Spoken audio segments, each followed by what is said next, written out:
Good morning, good afternoon, good evening, wherever you are in the world. This is Go Go Tiger Stros. Today we've got game two at Tropicana Field between the Houston Astros and Tampa Bay Rays.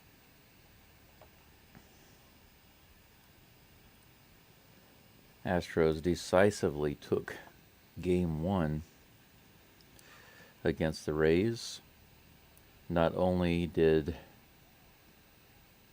Framber have a good outing on the mound, but the Astros decided to just go crazy with the hits. It was a fun game to watch, and I really wish I could see more of those. Recently, there have been more games like that, so I'm very appreciative of that. Very happy about recent performance of the Astros. They were, I guess you could say, they were really playing disappointingly after the All-Star break. They worked so hard to get back up into the top of the division. They were in last place. They battled back. By the All-Star break, they were not only at 500 finally, they were actually battling for first place. Since then, they've been a little back and forth with the Mariners for first place, primarily not because the Mariners have been playing so awesome, but because the Astros have been playing so inconsistent. They started to show sad flashbacks of their performance earlier in this year with the way they were performing, particularly in the area of relief pitching and batting. But thankfully,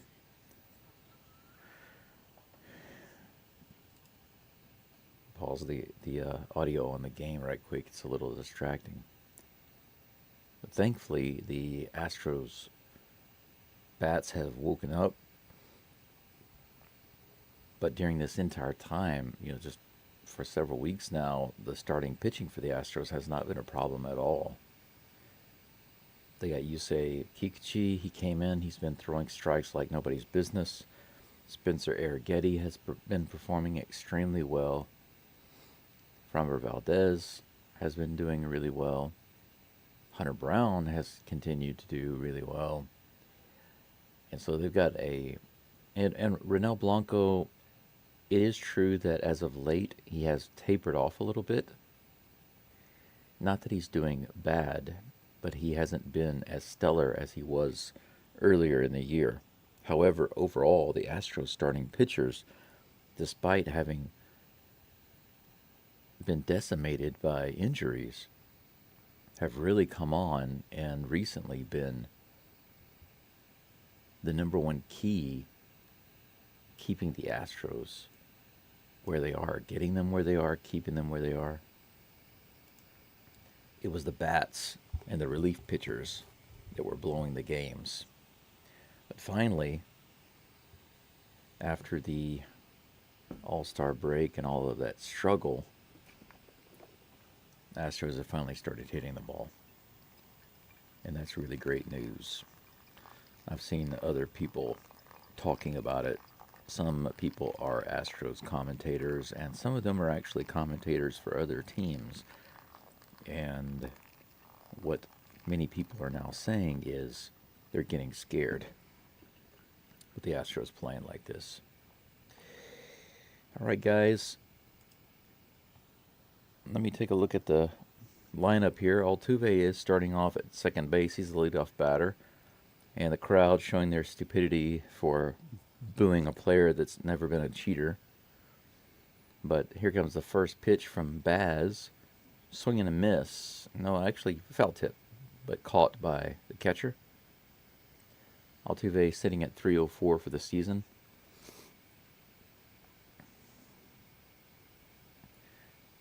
0-1 is the count from Baz, and here comes the second pitch. Wow, that one almost took off Altuve's head. He had to fall down to get out of the way of that one. Let's see how fast that was. It went straight at Altuve's face. He barely got out of the way. Oh man, I'm glad that didn't hit him. That was dangerous. That was a fast pitch too. 1 ball, 1 strike to Altuve. So dangerous on that pitch. Here comes the next pitch. High fastball, swing and a miss. I believe that ball that went at his head was 97 miles an hour. 1 ball, 2 strikes. I need more hot water in my coffee here. Here comes a pitch from Baz. That one's outside. We'll even the count 2-2.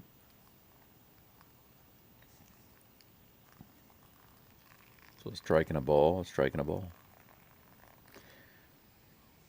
Even count pitch on the way. This one's fouled back. Fastball a little high in the zone. Fouled back by Altuve.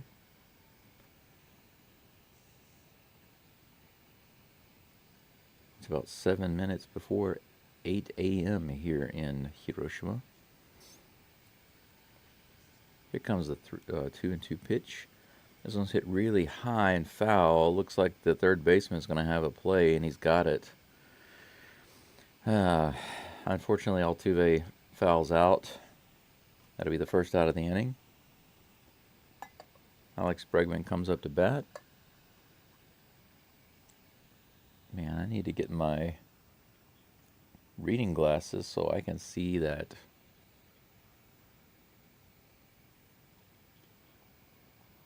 Small text. First pitch of Bregman is on the way. Line drive hit right up the middle.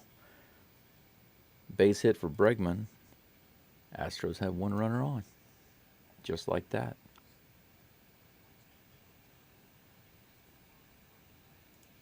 One out, 1 runner on now for the Astros with that not lead off hit, but first hit of the game for Alex Bregman.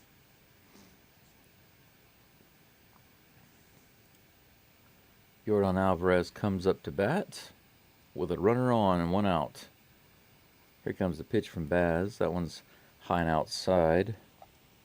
Ball 1. I can add just a little more water to this. Now we're good to go.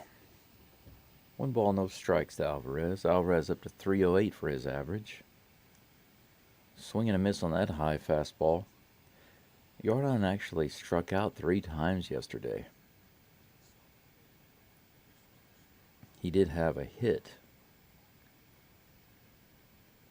But 3 times is pretty crazy. 1 ball, 1 strike. Here comes the pitch from Baz. Nope, long delay. Finally he pitches. This one's hit to left field. It's going to be playable by the left fielder about 10 feet before the warning track. He brings it in, no problem. Bregman stays at first base. I'm going to grab my... Actually, I might not need my reading glasses if I can put the... I've got a small screen down here, and then I've got the big screen up here. Not be able to put the game on the big screen and then not worry.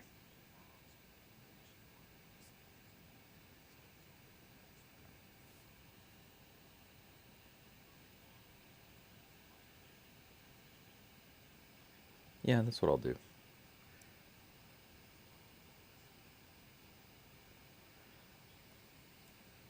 Yainer Diaz is up to bat now. Takes the first pitch outside for a ball.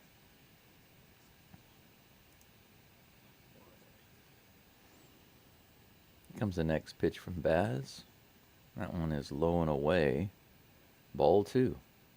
Yainer Diaz did get his batting average up over 300. Right now he's sitting at 299. 2 balls and no strikes, 2 outs, runner on first. Here comes a pitch to Diaz. Ooh, way high. That fastball was a good foot out of the strike zone, but swing and a miss by Yainer Diaz. Not sure why he went after that one. 2 balls, 1 strike.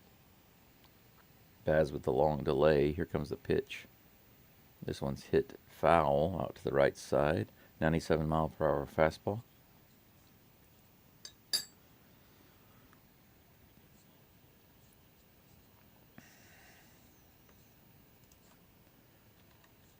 I'll check the live stream right quick, make sure all is well.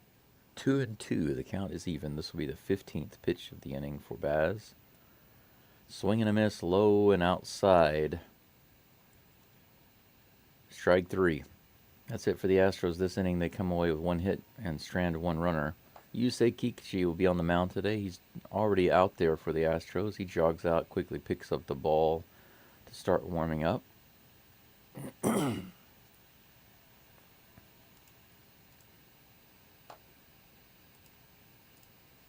And I will remove the base runner. Astros always have to be stranding base runners. It's like their thing.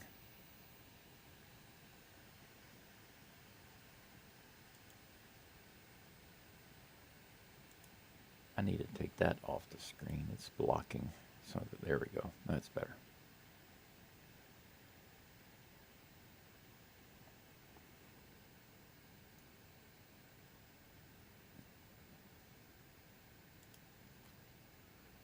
Let's get something going in the chat here. I got about 7 people listening in, watching. I appreciate you being here today. That's really nice to see this early in the game.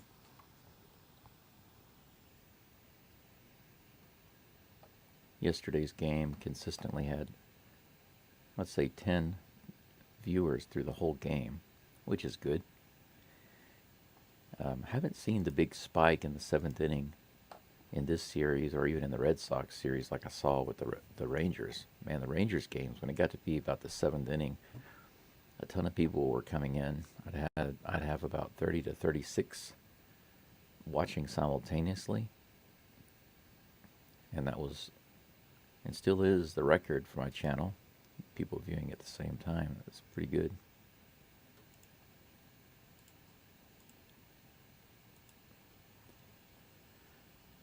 Yusei's ERA for the season is 4.62, but it's much better than that with the Astros. But he is good at strikeouts. He's always been good at strikeouts. First pitch is right in there for strike 1, breaking ball.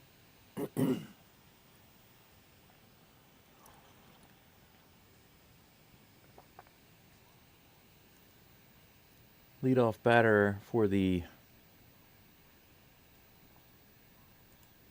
Tampa Bay Rays is Yandy Diaz. He quickly takes a couple of pitches, hasn't threatened to swing yet. Count is 1-1. This pitch coming from Kikuchi and fouled away. 88 miles an hour. 1 ball, 2 strikes. For some reason, my screen is zoomed in a little bit. Can't get all the information on the board. There we go. That's better. Next pitch from Kikuchi comes in and it's hit out to right field, but Mauricio Dubon is able to get it on the run. Fly ball all the way to the warning track. A little exercise for Dubon early in this game. And 1 out for the Astros and Kikuchi. That was not a bad hit at all. Kind of into the right center field area, but just hung up there long enough for Dubon to get it on the run. Next pitch comes in to Dylan Carlson. Dylan Carlson is second batter for the Rays today. He will be followed by Brandon Lau. First pitch to him is outside for a ball. Here comes the second pitch. Also a little outside, ball 2.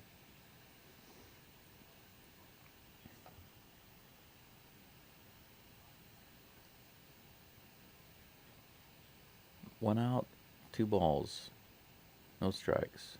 Swing and a miss. Well, that's strange. They just changed the count on the screen to 1-2. It was 2-0, and with that strike, it changes to 1-2. So whoever's doing the scoreboard now It's behaving weirdly. What in the world is going on? That one is outside for ball two. But apparently the count is 2-2. Not really sure what's going on there with the scoreboard. It's been weird since yesterday. That one's low. Full count, 3-2. So what should have been ball four, according to what I saw, is actually just a full count. That's strange. Kikuchi's got the call that he wants. Here comes the full count pitch to Carlson. That one's in there, but fouled away for another full count pitch coming up. Man, my screen is going all crazy. What is with the screen today? Okay, it's better now. Next pitch. Ooh, got him going. That was funny. I was in the dirt. Caratini's catching today. And as an afterthought, Carlson tried to take off towards first, kind of jogging.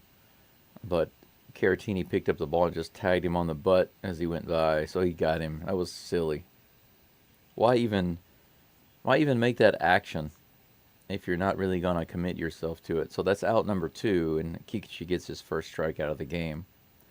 That brings up Brandon Lau. And speaking of strikes, first pitch to him is a swing and a miss. 96 mile per hour fastball, strike 1. It's now a little after 8 o'clock a.m. here. I'm trying to wake up. Next pitch from Kikuchi is another strike. Foul ball, 96 mile per hour fastball up and in. No balls and 2 strikes.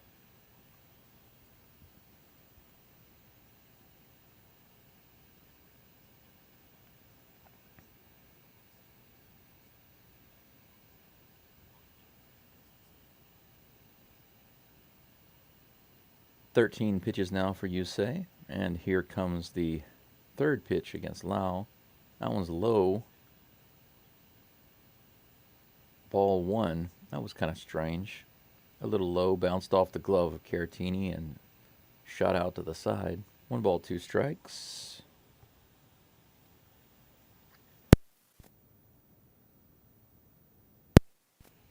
One and 2 pitch. That one's also low. Missed the bottom of the zone just by a little bit. Counts even, 2-2.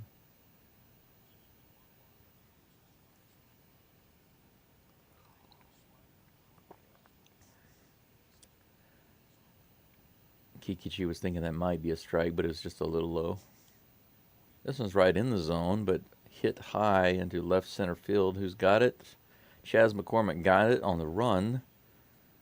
Pena went out. Myers came in. Chas McCormick came in. McCormick was able to take charge and put it away, so that'd be 3 outs and 1 strikeout for Kikuchi in the inning. No hits, no runs for the Rays in inning number 1. We'll go into the top of the second here at Tropicana Field with the Astros and Rays tied 0-0. Okay, let's take a look at the live feed here. Is anything going on? New subscriber, Jake Devries. Thank you so much, man. Whoever you are, wherever you are, thank you for joining. It's nice to see a subscription this early in the morning. I want you guys to know who are interested in seeing more of these games and more quality information. I guess you could say even more interesting information. There are things that I've been trying to do. Today's the first day I get to try out showing some highlights. I'm looking forward to sharing those with you guys. I figured out a way to show brief clips, brief highlight clips, and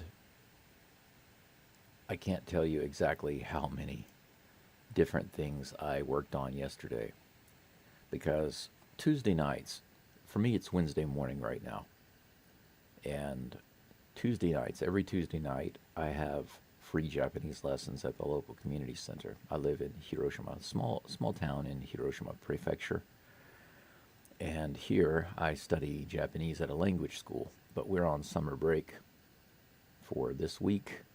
This is our last week of summer vacation. We'll go back to school on Monday. But every week, the community center gives free lessons. They have volunteers from the community who come in and help us with our Japanese. Jeremy Pena is up to bat. First pitch from Baz. He fouls straight up. Third baseman comes over and he'll get it easily in the coach's box. So one pitch, one out. Pena's gone just like Altuve. That was an identical hit to Altuve. One out for the Rays. And Baz, that will bring up Victor Caratini. Caratini, who's been doing a good job this year. I can't tell you guys how happy I am with Caratini's coming on lately. Batting average now up to 275. Doing a good job behind the plate. Here comes the pitch. First pitch is high, ball one. His OPS is actually really good. Had a nice home run the other day. That was cool to see. Next pitch is in there on the inside corner. Strike one, 95 miles an hour, 1-1. I kind of like the body language of Caratini after he hit that home run. He immediately, when he saw it go out, it was going out, he just dropped his head and his arms down like he was so relieved. Like he had been waiting on that. It's nice to see him get that. He seems like a good guy. Here comes the next pitch. That one's high and outside, but he swings and tips it into the glove of the catcher for strike two, 1-2.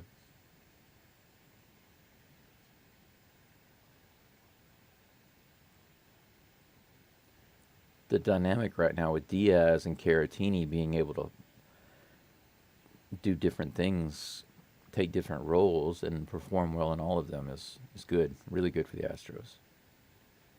This one's fouled back, 89 miles an hour up in the zone. Count remains 1-2.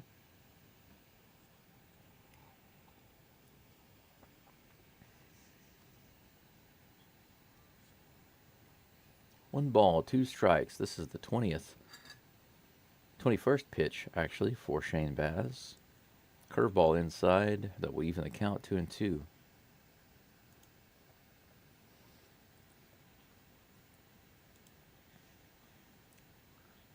Basically, because of this being a holiday week, the community center was closed last night, so I had a few free hours to do something else.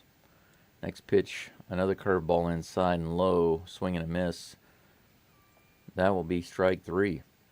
2 outs now for the Astros, who haven't done too much other than that single by Bregman. One base runner so far in this game. That curveball really fooled Caratini. He wasn't able to get close to it. Jake Myers comes up to bat, batting .230 for the year. 11 home runs, 681 OPS. Sure would be nice for Myers to start hitting the ball from now to the end of the year. First pitch is outside for ball one. Baz quickly gets the call, and he comes set. Takes a bit of a pause, and then here comes the delivery. Low. 2-0. Low 2-0. The reason I told you all that about my schedule is because during that free time I had yesterday, several hours I spent working on the computer, installing and trying different softwares, trying to figure out a way to do a couple of things for you guys to make your listening or viewing experience better. Here comes the next pitch. Right on the outside corner, 96 mile per hour fastball. Strike one. One of those was trying to figure out a way to do the previews, or rather replay highlights. Next pitch is on the way. It's hit into left center field. Another single, this time for Myers. Gets on first base. Left center field single. So the Astros have a runner on with 2 outs.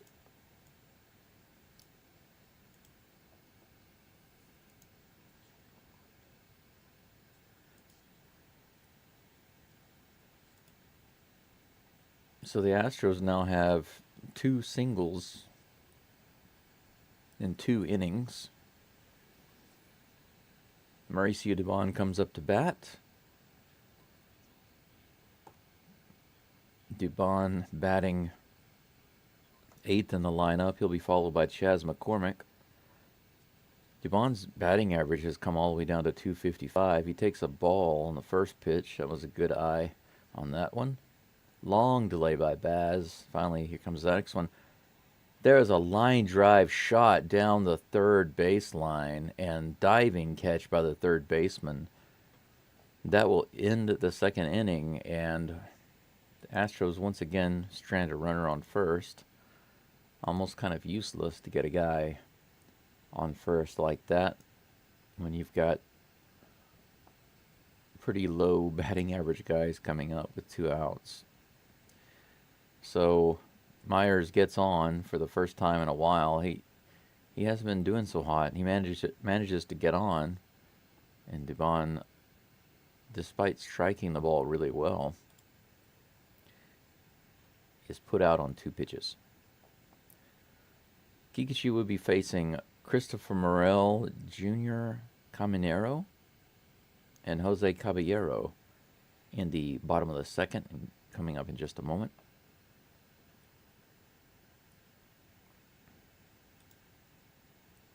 As soon as I get a decent highlight that I can try to share with you guys, I will do that.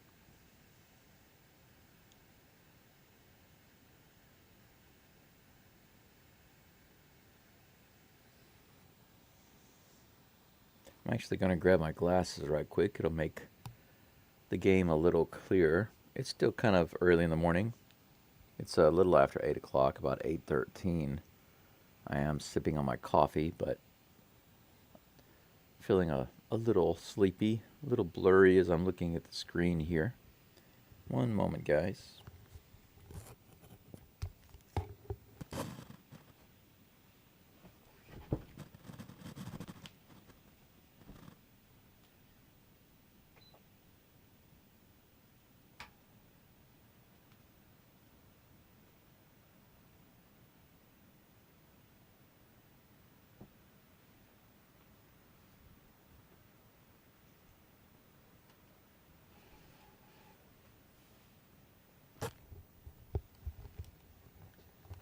All right, I am back just in time to see that first pitch against Morel.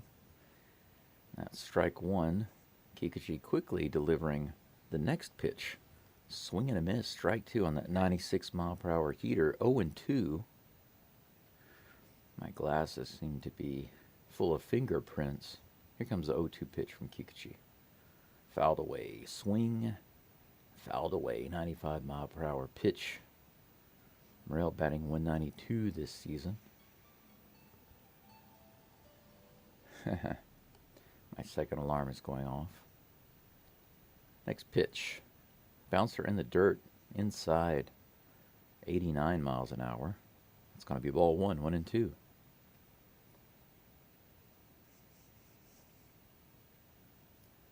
Tomorrow's game, game 3. Unfortunately, I will not be able to call because of the local festival I'm taking part in. Next pitch from Kikuchi is high, 88 miles an hour. Ball 2. Counts even, 2-2. So, unfortunately, I will not be here for that game. I really hate that because I want to be here not only for this series, but as many as I can. That one's nice. 96-mile-per-hour pitch by Kikuchi. Put on the outside corner, half swing from Morel, but doesn't matter. Umpire says, that's strike. That's a strike. Another strikeout for Kikuchi. 2 strikeouts for him now. He had 11 strikeouts in his first outing versus Tampa Bay. And speaking of strikes, once again, that was right in there. Junior Caminero is now up 0-1 to him. Next pitch from Kikuchi is on the way. Swing and a miss, guys. Right in the middle. 96 miles an hour. He buzzes it by him. 0-2.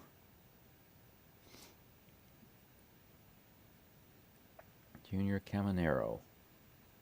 53 games this season, brought up from AAA. This one's a high fastball. He fouls it off. I don't know how he got his bat on that one, though. That should have been a swing and a miss. It was a well-placed pitch. It was even a little high out of the zone. Still 0-2. 25 pitches now for Kikuchi. As he gets set, here comes the next pitch. That one's a little low. 89 mile per hour. Looked like a kind of a change-up. 1-2. Kikuchi is moving pretty quickly, not wasting much time in between pitches. Quickly getting the call, getting set, and then delivering the pitch. That one's in the dirt. Another 89 mile per hour pitch, evening up the count. 2-2. So he tried to buzz that high fastball past him, and then he's given him 2 breaking balls, or 2 off-speed pitches. Here comes the next pitch, 2-2. 97 low in the zone, so Kikuchi goes back with a fastball low in the zone, but that one's fouled away also. Count remains 2-2. Caminero giving a little bit of a battle here, trying to avoid that strikeout, but Kikuchi's smelling it. Here comes the 2-2 pitch. This one's bounced fair? They say foul? What happened there? I'm not sure what happened. Now, Caminero's down. He stumbles. Everybody just stumbled on that play. It was like a tapper by the plate, and the ball hit somebody. It hit off him or somebody, and when he went to run towards first, Diaz tried to go for the ball. They hit each other. Oh, okay, I see. Oh, I'm sorry, not Diaz. Caratini. Okay, that was weird. Let me try to describe it to you guys. Actually, I wonder if I can show it to you now. I'll try to show it to you in the screen if I can.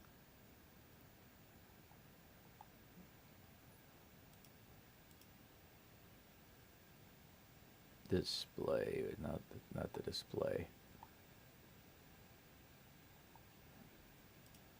Is that it? Is that the one? No. Yeah, I'm gonna have to work on that. How to show that? Okay, it's the display. Sorry about that, guys. Could have showed that to you.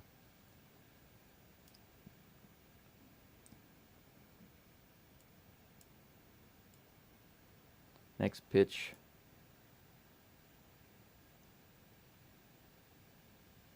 Is a strikeout, another strikeout. Swing and a miss, 97 miles an hour, right in the zone. Okay, I tried to show that replay to you guys because it was so weird. It was just absolutely so weird. But it was a foul ball tapper at the plate. First pitch to Caballero is low for ball 1. And both Caratini and Caminero thought it might be a hit, so they both one went for the ball. Caratini went for the ball. Caminero went for first. They ran into each other, and then Caminero fell down. Umpire called it a foul ball. And that's strike 1 to Caballero. 1-1. Here comes the 1-1 pitch. This is grounded right through the middle between Bregman and Pena. That's going to be a 2-out single. He's going for 2. He gets there. Oh my gosh. Altuve's laughing about it because it's such a terrible throw from left field. It's way off. He's able to slide into second base. That was played so slowly by Chas McCormick that Caballero went for 2, and then the throw from McCormick was terrible. For some strange reason, McCormick, when he played that grounder out in left field, he didn't come charging in on it. He just waited for it to come to him. So Caballero took off really fast to go to second. McCormick tried to hurry up and throw it to second, but his throw was a good 10 feet off the bag. McCormick, his laziness cost them a runner on second base. Absolutely ridiculous. McCormick playing left field now like he bats, which is subpar. First pitch to Josh Lowe is fouled away for strike 1. And I need to put that runner on second base. That's crazy. This game gets weirder and weirder. Next pitch fouled away. 97 mile per hour. Fastball, strike 2. Kikuchi is probably annoyed now because of the nonsense that's happening. He's firing some really hard pitches. Hopefully he'll pick up the strikeout here. I believe it'll be strikeout number 4 or number 5. Let me take a look at that. Here comes the next pitch to low. Check swing. Did he go? 97 miles per hour, right by the zone. They say he didn't go. Man, what a weird series of events. Sometimes the strangest things just happen, you know?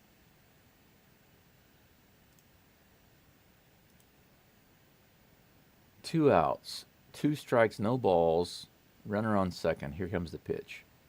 Low and outside. They say, did he go? This probably, yeah, going to be safe. He didn't go. 1 ball, 2 strikes.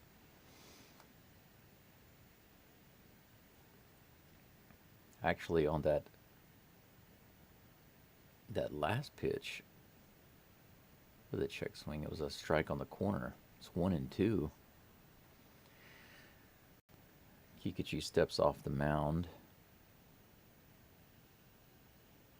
sending Caballero back to second. Now he's back on the mound, ready for the next pitch. Here comes the pitch. That will be outside, 97 miles an hour, evens the count 2-2. Man, I'm still thinking about that play at the plate. That was so strange.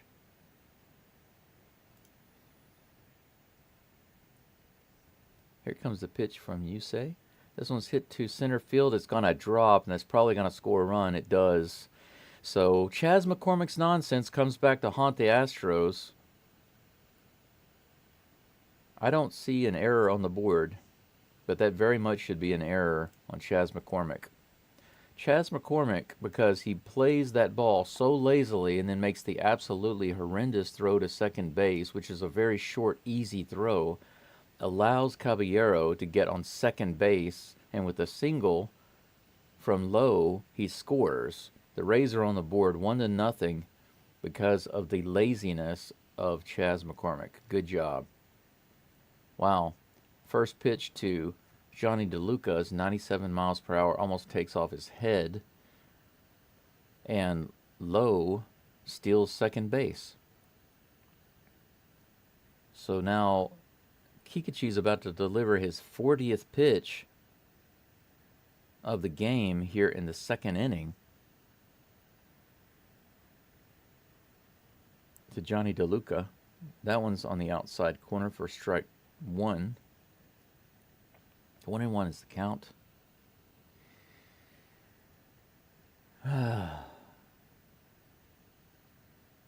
It sucks when there aren't any errors on the board when there should be. And it sucks when they put them up there and there shouldn't be. This is a swing and foul ball, 90 miles per hour. For some reason, when they throw the ball back to Kikuchi, it goes over his head. Altuve has to get it and toss it back to Kikuchi. He's got the ball now on the mound. 2 outs, runner on second, 1-2 count. Pitch to Johnny DeLuca is on the way. This one's fouled out to right field, out into the stands. 97 miles per hour fastball. Count remains 1-2.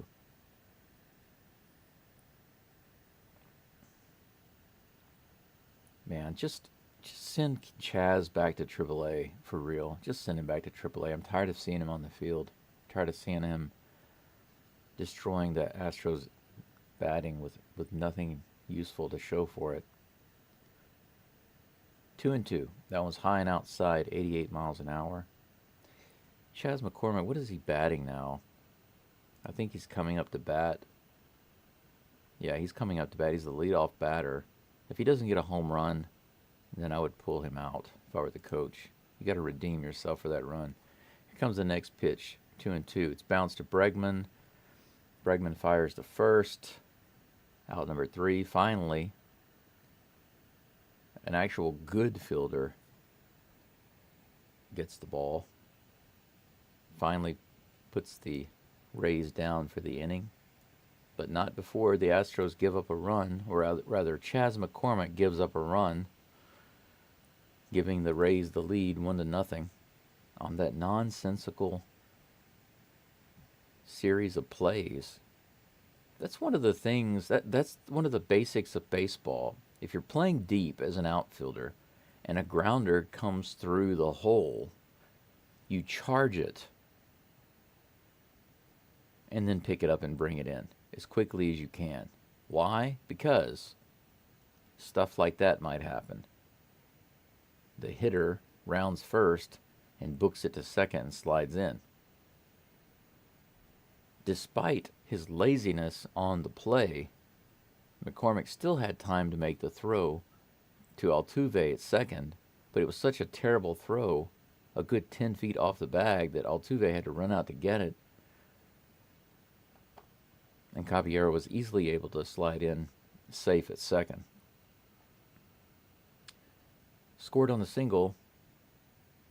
Thank you, Chaz, for helping the Astros out on both ends of the field, from your bat to your fielding, both looking pretty bad right now. Chaz is indeed due up. He's batting .201, guys. You want to take bets whether or not he goes below 200 today? It's been going down, down, down, down, down. I expect it to continue to go down even further. We'll see. I hate to sound so negative about it, but that's the problem. It's just the truth of the situation. I feel that they have better options than, I wouldn't say stellar options, but I do believe that they have better options than Chas McCormick. He's not that amazing in the outfield. He makes standard catches. He's not the fastest. He doesn't have the strongest arm, and his batting is terrible. So why not try somebody else? First pitch to Chaz is actually outside for ball one. Here comes the next pitch from Baz. Ground ball to third base. That's going to be an out. Chaz is retired, no problem, and not surprising. Let's see what his average moves to. Is he going to be 200 or 199? Does he finally dip below 200 like I predicted weeks ago? 200 even. It's okay. He'll bat again unless the manager or the coach is wise and replaces him with someone else. But that's okay. It brings up my personal hero, Jose Altuve. My little ray of sunshine in this dark world. He flew out, foul ball, close to third base side, last at bat. Here's the first pitch to him. Whoa, another one high and inside. Baz threw a fastball 97 miles an hour that almost took off Altuve's face last at bat, and this one causes him to jump out of the way again, 96 miles an hour. Here comes the 0-1 pitch. Right in the middle, breaking ball, swing and tapped foul right behind the plate by Altuve. 1-1.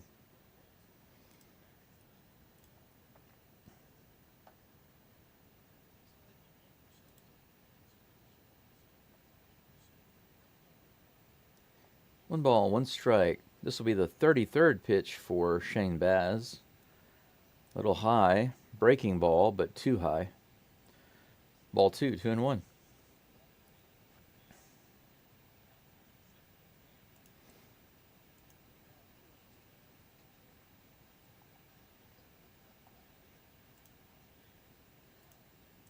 Next pitch in there for strike 2, 87 mile per hour. A little off-speed pitch. Count is even. Here comes the next pitch from Baz. This one's hit hard out to right field and into the stands. Count remains 2-2.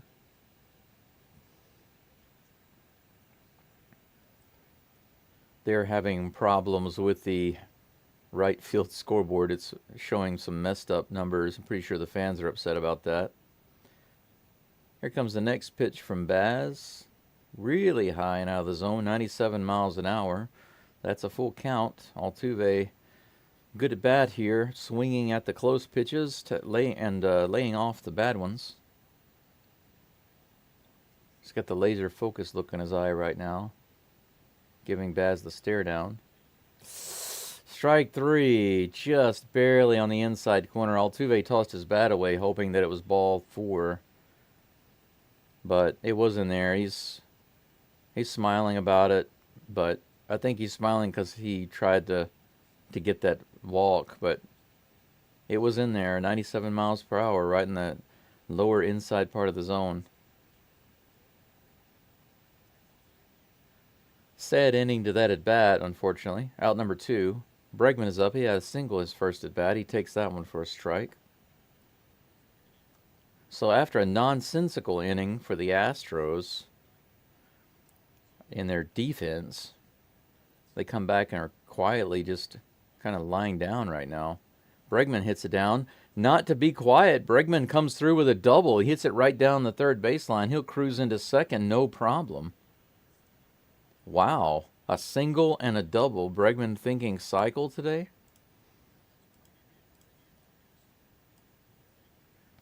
That's great stuff right there.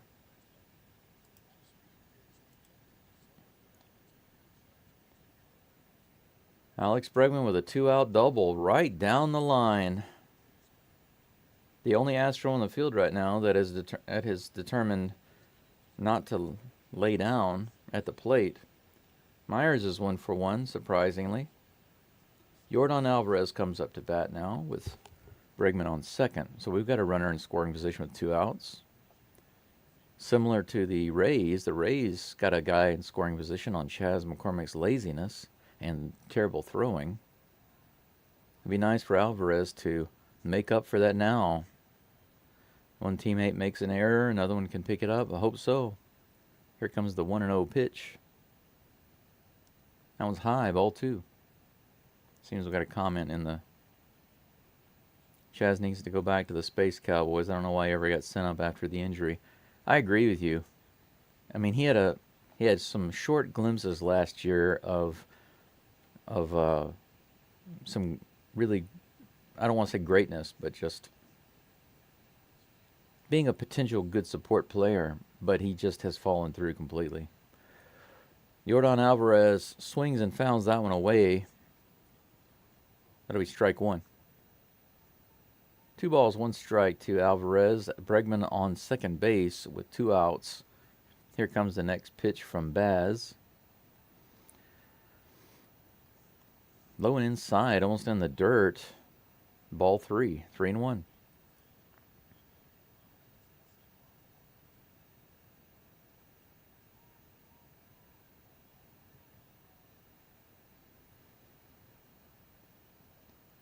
Bunch of people in the crowd screaming some silly things. They need to get the microphones away from there. Here comes the 3-1 pitch. Way inside, almost hits him on the belt. It's going to be ball 4. Baz not allowing Alvarez any good pitches. Just the one. And he fouled that one back. Ball 4, runners on first and second. This is a good opportunity for Diaz to hit another 3-run shot. He had one the other day. Gave the Astros a nice lead.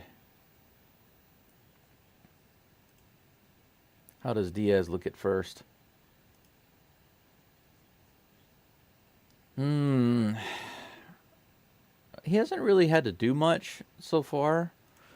DeLion, by the way, welcome back. It's nice to see you again. I know you were here recently, and I appreciate you coming back. Really happy to see returning guys. But there hasn't really been a whole lot going on in the game so far. The first 2 innings, Kikuchi has basically shut down the Rays overall, except for that lazy play by McCormick that allowed the guy to get out to second. There hasn't been much action to challenge Diaz at second. Oh, there's a base hit. That's going to score a run. There we go. Diaz on the very first pitch, swinging. Bregman scores.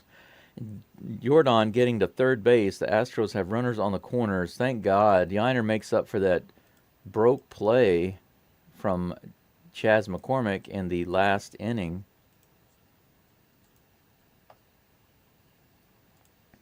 And I will see if I can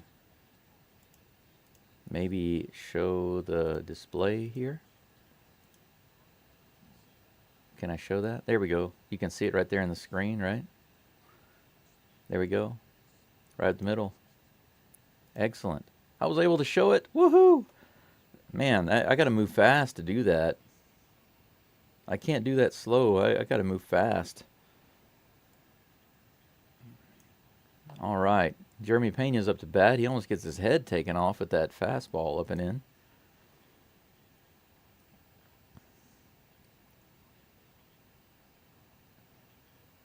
With runners in scoring position, Pena hitting .324. That's pretty good. First and third, 2 outs. Here comes the next pitch. This one's hit up the middle, but that looks like it's going to be playable to right field. Joshua gets it no problem, but the Astros do manage to erase that error by Chas McCormick by tying the game up on Yainer Diaz's single. That's what I like to see right there. Let's go. Yeah, I could see it. Awesome. Great, man. I really want to show it full screen, but I had to move quickly just to get that one highlight up. I'm just happy that I could get it up there.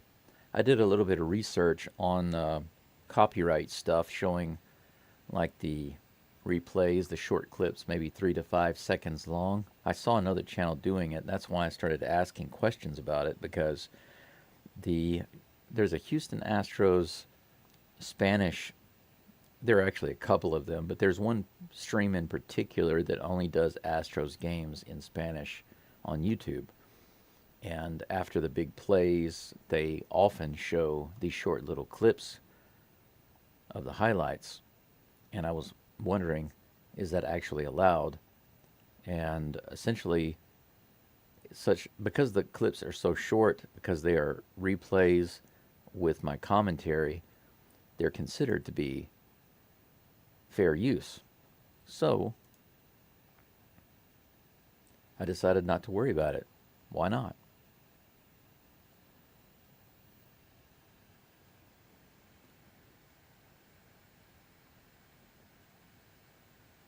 That's pretty cool. Got the little red button at the top left of my screen. It shows the 14 and the 13. That's actually the number of people watching the game right now. It updates as that number changes. That's pretty cool. I like that little widget. Now I need my subscriber count on the screen. That'd be cool. All right. Kikuchi's back on the mound for the Astros. First pitch to Alex Jackson. A little high there,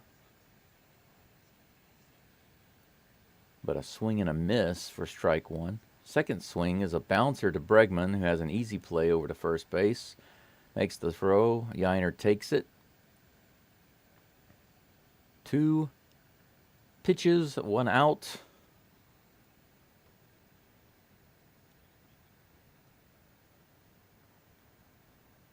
A couple of weeks ago, I looked at some highlights on one of the other channels. They were discussing some things about the Astros, and somebody made a complaint about Bregman. Pitch is low and in the dirt almost. 82 miles an hour curveball, ball 1. Kikuchi creeping up close to 50 pitches. Here's the next pitch, high, 95 miles an hour, ball 2. I just made a simple comment about how I wish Bregman's bat were like his fielding, because he's a workhorse. He plays a lot of games. He's really great at catching foul balls. He's got a pretty good glove, generally a really good arm, strong arm. That pitch is outside, ball 3. 3-0 to Yandy Diaz. Not sure what's going on with Kikuchi's control right now. That's his 50th pitch of the game. Here comes the next pitch. That one's in there. 88 mile per hour off-speed pitch, strike 1, 3-1. So I just made the comment about Bregman's glove being, really good. Just wish his batting were always the same. Next pitch, another off-speed pitch in there, fouled away, strike 2. That's a full count to Yandy Diaz. Some big hater who claims to be an Astros fan just went off in reply to my comment talking about what a mid player Bregman was, is referring to his fielding. This one's hit pretty hard to left field. Myers is back to the warning track all the way to the wall. He catches it about 1 foot from the wall in center field. That one had a lot of air on it. If it had been straightened out just a little bit, it could have been gone. That was a long drive by Yandy. Myers ran out there in plenty of time. He almost face planted into the wall. Yusei Kikuchi watched very, very intently as Myers made that catch. He was sweating that one. 2 outs, now facing Dylan Carlson. Carlson shows bunt, fouls it away. He was trying to bunt. Carlson tries to bunt with 2 outs to get on base, but fouls it back behind the screen. Strike 1.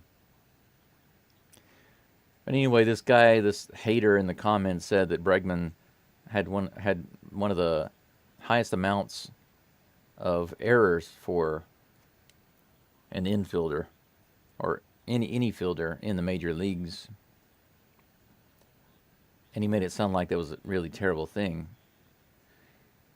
Fouled away, count remains 0-2. I decided to look up the stats, and what I found was that Bregman is basically in one of the top 2. He's one of the top 2 or 3 players in the major leagues who have played the amount of innings. He's played more innings than the vast majority of all major league players. That one's ball 1. Here comes the 1-2 pitch. That one's in the dirt, 2-2. And if you look at his number of errors per inning or per game, it's below average. So his numbers were not being taken into consideration, his number of innings. Some of the guys that have more errors than he does, some of them twice as many errors, have played far less innings. Check swing, they say he is safe. That's going to be ball 3. Full count against Dylan Carlson with 2 outs here in the bottom of the 3rd. But I just find it hilarious that from that point until now, Bregman has been on fire, so that guy can eat it. Strike 3, swing and a miss on the outside corner, 90 miles per hour, off-speed pitch. Excellent. That's going to end the inning. A little bit of work for Kikuchi right now. He's having to work up a sweat, but he gets through it. He's having another good game, with the exception of the mistake by Chas McCormick. This game would be 1-0 Astros. Got about 16 listening in now. Thank you so much for joining. I appreciate you being here.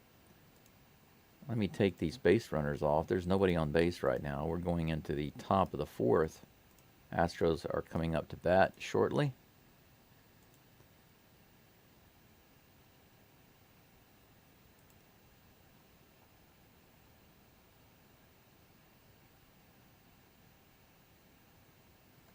Four hits for the Astros, 2 hits for the Rays. Victor Caratini is due up, followed by Jake Myers and Mauricio Dubon. Shane Baz still on the mound for the Tampa Bay Rays. I think I can fix myself a second cup of coffee. Wherever you guys are, thank you so much for being here. I really appreciate you joining. If you have a chance, please like the video. A lot of people forget to do that. If you're on your phone or on your computer or tablet or alien spaceship computer monitor, please hit that like button. Get these likes up over 10 during the live feed. I'd really appreciate it. I would really, really like to see my likes on the video get over 20 for the first time. I haven't even done 25 live streams yet. And actually the subscribers and likes are the only thing about the channel really that aren't performing as well. The watch hours are doing well. I'm going to hit that no problem to get monetized on YouTube. You got to have 4,000 watch hours and 1,000 subscribers. I'm well on my way to the watch hours. Victor Caratini is up. Baz is ready to throw the first pitch. He brings it in 94 miles an hour in the middle upper part of the zone. Fouled away by Caratini. Strike one. Next pitch is going to be the 50th of the game for Baz. Both Baz and Kikichi having to work a little bit to get these outs. Several full counts. That one's inside, ball one. I don't know about you guys, but when I look at Caratini in the game, especially from the front, he looks like Ben Affleck. Do you think so? I think so. Affleck with he's waiting on the pitch. He fires this one down the first baseline, but it's foul. Strike two, 1-2. The Lion says Bregman's about as solid as they come in the field, makes hard plays look easy. His bat does come and go, though. Yeah, you're right. I absolutely agree 100%. I couldn't agree more. That's exactly how I view Bregman. And when I think of like foul balls on the third base side, I always am happy to see Bregman going after it because, man, he's one of the best. The best I've ever seen getting those foul balls. Seriously. I mean, my first position was third base, and I know how hard it is. And you're right, he does often make it look too easy. Here comes the next pitch. That's a chopper towards second base. Should be an easy play. Caratini gives the look of disappointment as he lowers his head and jogs towards first, but that'll be the first out of the inning. Yeah, he looks disappointed with himself. Can't blame him.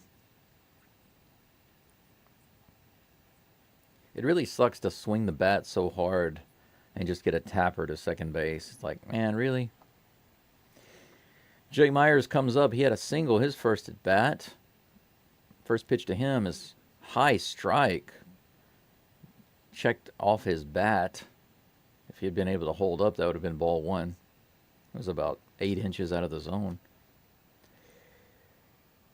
Myers struggling to stay above 230, and with his batting average, he's 233 right now thanks to that hit in the last at bat. 0-1. Here comes the pitch from Baz. This one's right in the zone, curveball, but fouled down the third base line. My bad. Strike number two. This is kind of a joke with me, and I've heard other people say it that Myers seems to get behind in the count 0-2 more than he does any other count. More than any other player, he gets behind 0-2. And here he is again at 0-2. That was right in there for strike three. He just takes it. He lies down. No single for Myers this time. And that's going to move his batting average back down a little bit. He's flirting again. It's now 232. Mauricio Dubon comes up to bat with 2 outs. He had a nice line drive out down the third baseline, but let's see if he can put it somewhere where there's not a player this time. He takes that first pitch, 84 miles an hour, in the zone for strike one. Dubon's another player that has just tailed off. He's down to 254 for the season. He was much higher before. Wow. Foul tip, strike two. 96 mile an hour fastball up in the zone. I think Dubon was up as high as like 280, 279 for his batting average, and now he's just way down. This one's fouled away, 96 miles an hour on the outside corner. Count remains 0-2. 0-2, this is what I call the Myers count. So Dubon has the Myers count on him. Yeah, Kikuchi's already got the ball. He's getting ready to come out on the mound. Hit straight up. Looks like it's going to be a first baseman catch, and it is. That's out number 3. Yandy Diaz puts away the fly ball for out number 3. So we've got Diaz and Diaz playing first base. Yandy Diaz for the Rays and Yainer Diaz for the Astros. That's funny. It could be like a TV show, Diaz and Diaz.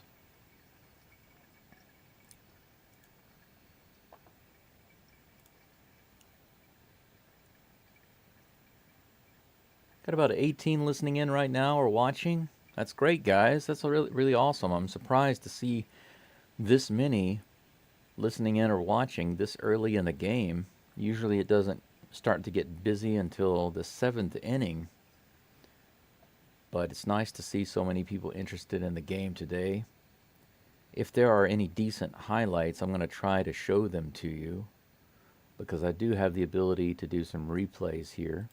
It's just that I have to be really quick and on my toes in order to do that.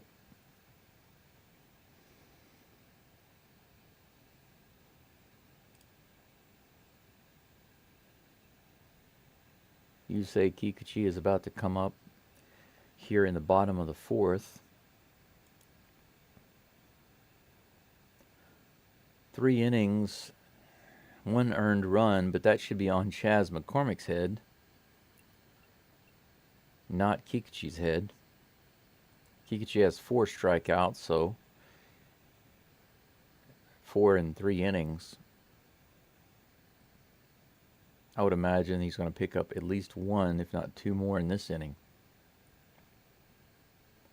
But he is having to work pretty hard. 59 pitches in 3 innings. That's basically 20 pitches per inning. That's kind of high. You want to do your best to keep that below 15 if you can. We are now back from the break.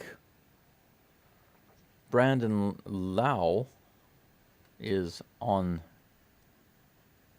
I was about to say on deck, but he's actually in the box. My bad. He's in the batter's box. First pitch to him was a little high and inside for ball 1. That's 60 pitches now for Kikuchi.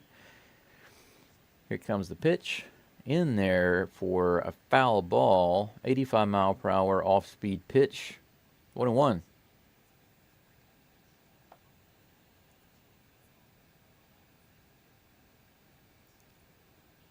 Here comes the pitch.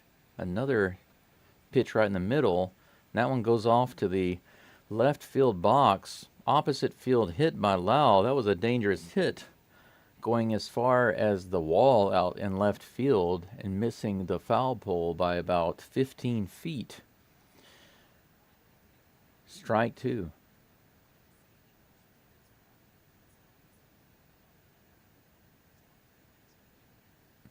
You're talking about Kikuchi's ability to speak English.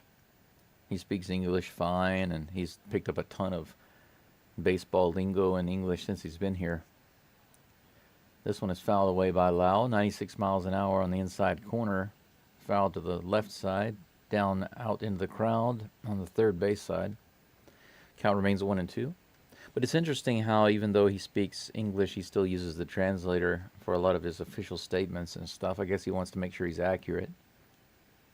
This one is, woo, that should have been a strike. A 96 mile per hour fastball on that lower outside corner. It was on the bottom of the zone, on that line, and they did not give it to him. The count's even, 2-2. Ump let us down on that one. Here's the next pitch. He calls that one, thank God, 88 mile per hour breaking ball in the basically same exact spot as the fastball. But the umpire was like, yeah, that one's good enough. I'll give it to you. Strike 3. So he's got his, let's see, 5th strikeout. That's right, his 5th strikeout of the game. So he proves me accurate. I figured that he would get at least 1 strikeout this inning. So we have 1 out. No runners on in the bottom of the 4th. Christopher Morel is up. He struck out his last at bat. He takes that one for a ball 1. 1-0. And I need some more hot water in my coffee filter here. Next pitch from Kikuchi's on the way, and that one is way inside. Bounces off the ground. Almost gets the feet of Morel. 86 mile per hour pitch. The bottom just kind of fell out of that pitch. It's funny how sometimes that happens. Makes you wonder why a breaking ball just suddenly decides to break about 3 times as much as it normally does. 2 balls, no strikes. Here comes the pitch from Kikuchi. This one's hit up to center field. A high fly ball. Myers charging in. He's going to have to dive, and he's got it. Myers makes the sliding catch while charging in to keep Morel from getting a single, and that's out number 2. It's funny how Kikuchi just stands there. I love the look on Kikuchi's face when those balls are being played. He just stares. He's like, he has a laser focus just staring to see what will happen. And as soon as he makes a catch, he's just like, yeah, yeah, good job. Caminero is batting now, and first pitch to him is low for ball one. 69 pitches now for Kikuchi. Here comes the 70th. Ooh, 87 miles per hour in the upper part of the zone for strike one. 1-1.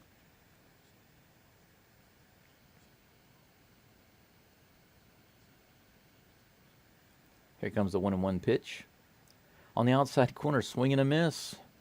2 strikes, 1-2. Kikuchi with an opportunity to get another strikeout.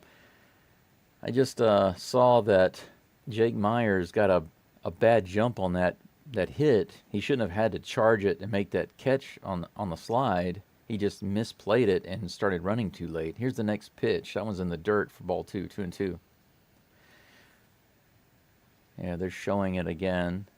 As soon as it was hit, he paused in place and took a second before he realized it was coming in. And then he had to charge it and slide to make the catch. So, kind of funny. This one is hit high over on the right side. Is Yiner going to have room for it? Oh, it lands right next to the dugout. Yiner did not slide for that one. He could have gone for it, but he pulled up. Man, Yiner, you kind of let me down there, man. That was not a Bregman play. Yeah, he pulled up. That ball landed right in the entrance to the dugout. Right, I mean, just a couple inches away from the entrance to the dugout. And Yiner saw that, so he stopped short. But I think if that had been Bregman, he would have been all over that. Next pitch. It makes the count full, 3-2 against Caminero. Kikuchi looking for that third out and possibly strikeout here. Here comes the pitch. That was a ground ball to Pena. Makes a good play. Fires it over to first, but a bad throw, and Yiner cannot handle it. A one hopper thrown on that throw. So it was a great catch by Pena, but on the spin around and throw, he throws a one hopper, which Yiner can't handle. Difficult to say whether that's all Pena or both guys. Let's take a look at the replay there.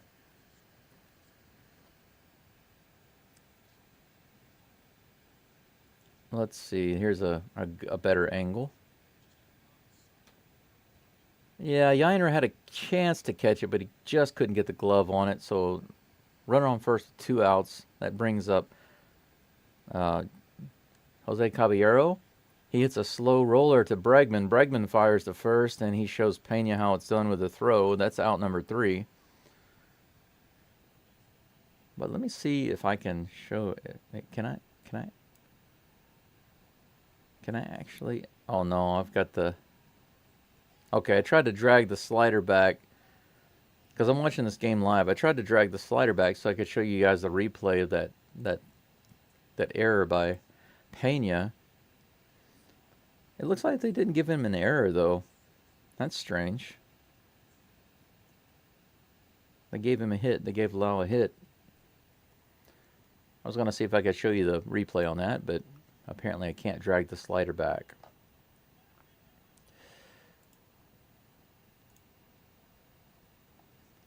Sorry about that, guys. So I can show replays, but I have to do it on the fly. Like it's really quick because I have to be set up and ready to show it because I can't drag the slider back on the game and replay it myself. I can only show the live replay as it's shown on the screen.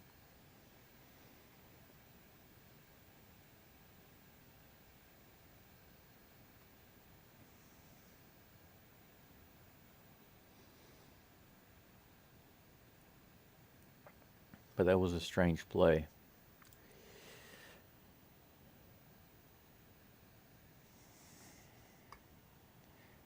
My cup is only half full. I need to add some more hot water. Astros coming up to bat here in the top of the 5th. The game is still tied 1-1. Astros with 4 hits, Rays with 3.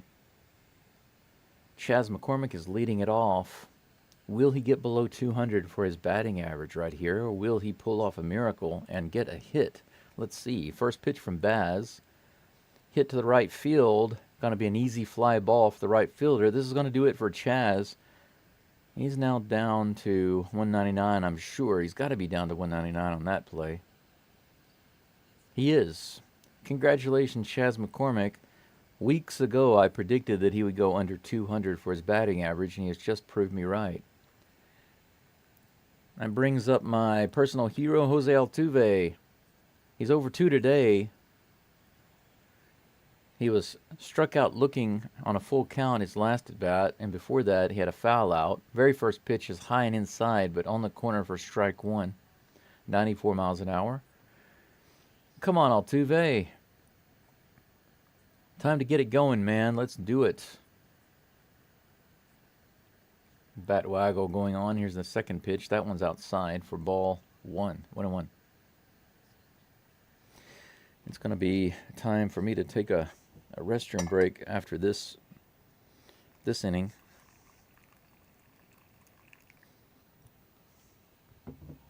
One and one against Altuve. Here comes the 63rd pitch from Baz. That one's inside. Ball 2. 2-1.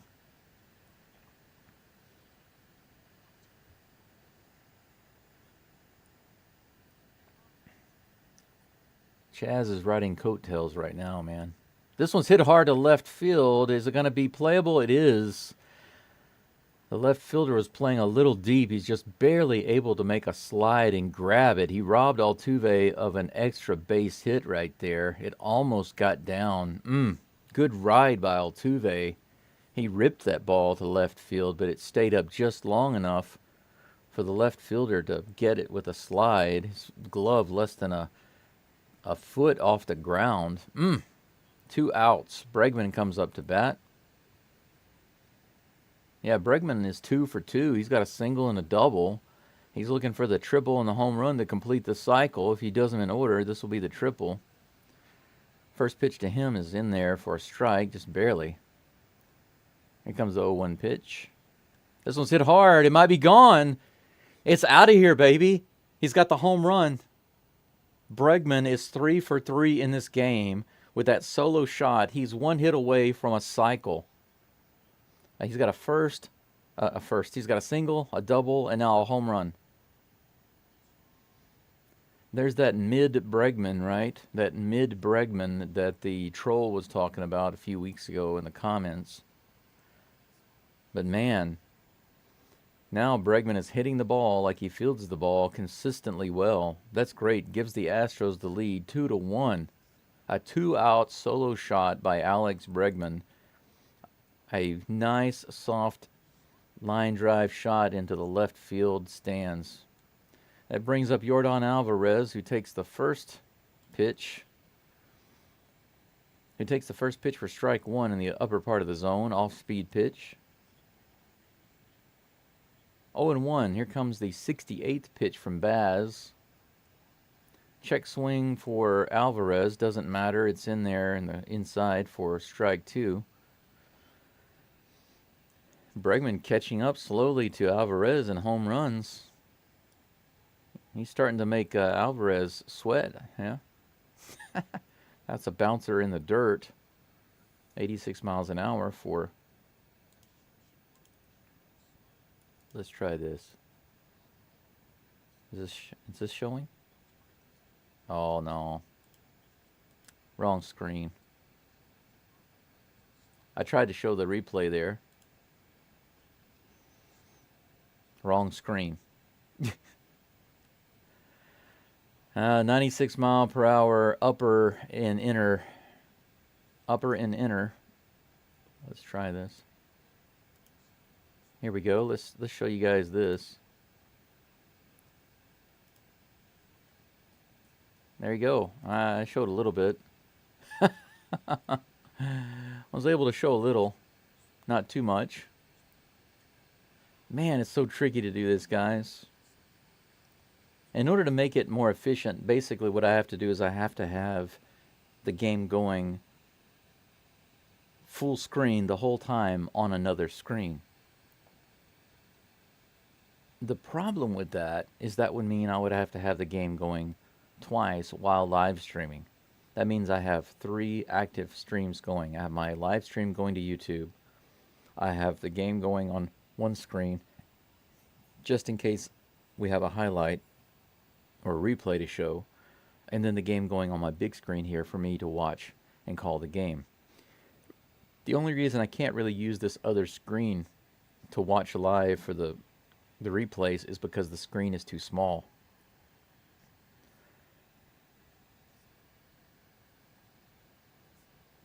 The only I think actually my internet connection can take it because I've got the fiber optic connection here in Japan, and the connection is the best I've ever seen in my life. So it probably wouldn't be an issue. It's just a lot of work on my laptop. I'm having to use my laptop for this. I do have a desktop. I might be able to hook that up and just use it for the games to have that extra screen because I have a larger screen over there that I'm not using. Might be able to hook that up and just have the game going on that screen alone. And then that way I can just watch that to call the game and just leave it up full time. And then on this main screen and lower screen, I can have my software and the replay screen for you guys. That's what I'll do. I'll set that up for the next game. I'll work it out, guys. I'll make it better for you. Just trying to figure out how to do it. The logistics of it are not too easy. Fastball on the first pitch by Kikuchi is in there for a strike. Another fastball on the outside corner for a strike. So just like that, 0-2 versus Josh Lowe. They didn't even show the first pitch on the screen, so I missed that one. Foul ball. That was another fastball in there. 95 miles an hour, fouled away. Count remains 0-2. I just remembered that I actually have creamer. I don't know why I brought the milk in here. I'd much prefer to put the creamer in my coffee. Dang, I think management is hoping what I'm hoping for Chaz, that he starts hitting 250 and has a 700 OPS. I wish. It won't happen this season, though. That one's a little out for, or in the dirt, rather. Ball 1-2 against Lowe, Josh Lowe. 80 pitches now for Kikuchi here in the first inning. No outs yet. No outs yet. Here comes the next pitch. This one's another foul ball, 96 mile per hour, low in the zone. Yeah, because of Chas McCormick's batting average being 199 right now, between now and the end of the season, I just don't see how he can bring... He would have to turn things completely around in a 180 direction and go on fire to get up to 250, and I just don't think that that's going to happen at all. That one's a little high, just out of the zone, 96 miles an hour. Josh was able to hold up. Counts now 2-2. 2 balls, 2 strikes. Here comes the 83rd pitch of the game for Kikuchi. This one's hit out the left field. It looks going to be close. Bregman, oh man, speaking of Bregman, yeah, Kikuchi gave a big fist pump, and he's clapping for Bregman, who makes an awesome play. Another foul ball masterpiece from Alex Bregman. That ball was, you could say, between him and Chas McCormick. It floated foul.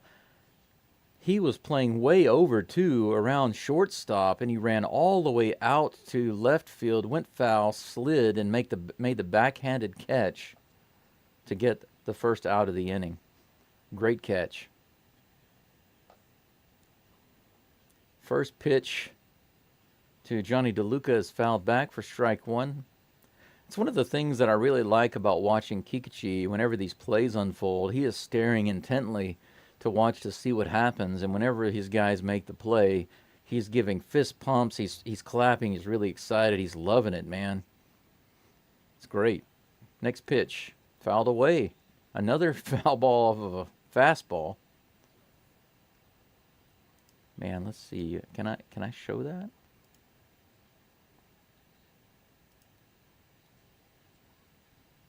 No, Showed the wrong screen. Sorry about that. Tried to show you the replay there. This one's hit out to right field, but that should be easily playable for Devon, and it is. He catches that one for out number 2. 2 outs for Kikuchi. My guess is that they are going to once again show. They're going to once again show that replay of that catch. So what I'm going to do is I'm going to make an attempt to put another screen down here on my small screen and have it playing at the same time simultaneously. This one's hit hard to left field. Chaz McCormick makes the play. All right. That's out number 3. Fly ball to left field, no problem. Nope, they don't show the replay. They go to commercial. Okay, guys, I've now got the game going on 2 screens, so I'll be able to show you some of those replays. Give me a second. I'm going to head to the toilet. I'll be back in just a moment. Thanks for sticking with me.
Yainer Diaz at the plate, guys. As soon as I get back to the desk here.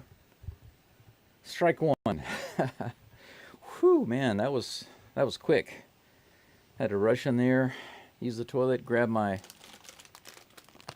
creamer for the coffee, and I managed to get back on time. Second pitch to Yainer is a pitch low and away, 85 miles an hour. Yainer is fooled. He does like a half swing, strike 2. What are you thinking about there, Yainer? Come on, man. As Joe Biden says, come on, man. 0-2. Here comes the 73rd pitch from Baz. Another swing and a miss. 3 straight pitches and 2 weak swings from Diaz, who looked completely disinterested in making any contact with the ball at that. Very un-Yainer Diaz-like. All right. You try a little test right quick. I'm going to show a little clip just to see if you guys can see it. Here we go.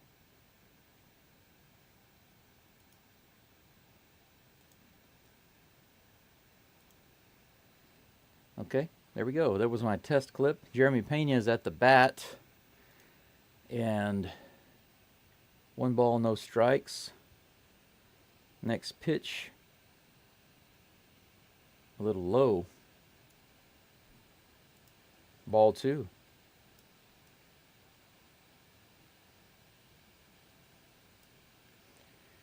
Next pitch from Baz is in there, though. Pena takes that one low in the zone for ball 1. 2-1 is the count. 76 pitches now for Baz. Next one is on the way. Pena hits this one hard to left field. That might be gone. It's all the way to the wall, and it's over. It's over the wall. Pena with a home run to left center field. And I believe I'm going to be able to show you the highlight of that one for sure. 96.2 fastball in the zone. Yainer Diaz able to knock it out. Let me show that to you guys. This is going to be my first good highlight, really good highlight to show. Bregman and Pena hugging each other. Here we go.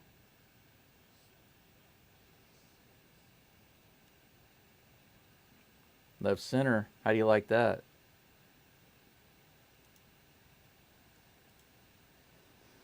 Pretty nice. Okay. This will work, guys. 11 home runs for Jeremy Pena. Still one out.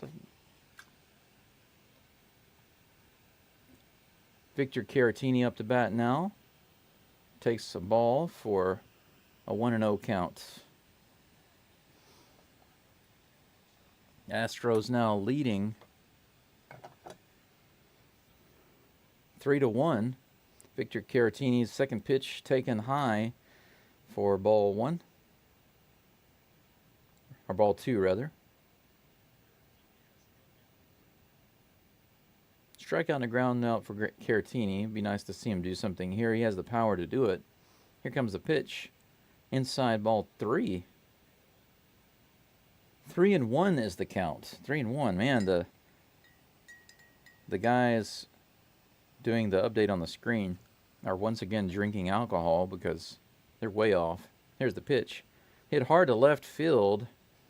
And that one's just barely going to be foul. Ooh, that was not far from that left field foul pole, or home run foul pole, about 15 feet away. Caratini was about 15 feet away from an opposite field home run right there. Full count now, 3-2.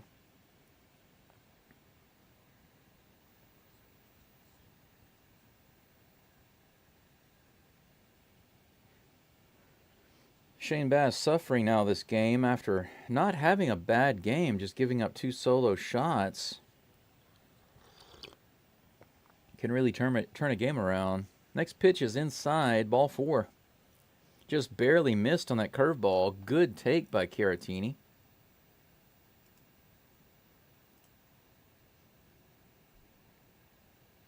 Is that home run by Jeremy Pena?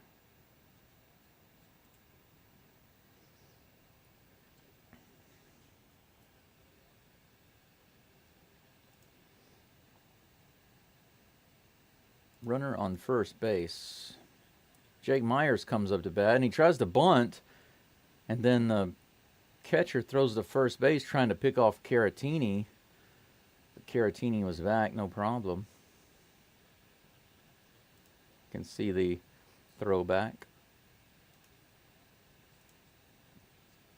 Real quick.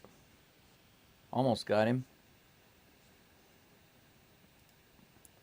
Jake Myers was showing bunt. Let's see if he does that again here with 1 out. Runner on first base. Nope, he's going to be swinging. 86 miles per hour up in the zone. Strike 1, or strike 2 rather.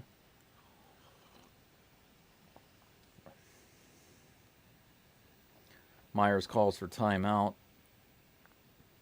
1 out, 1 runner on. 0-2 is the count. That's the Myers count. 0-2. In case you didn't know that. Here comes the pitch. That was hit hard, up in the air, way up in the air. Second baseman is out. Right fielder's in. Center fielder's in. Right fielder takes it. That's going to be out number 2, no problem. Caratini stays on first base. That's going to bring up Mauricio Dubon.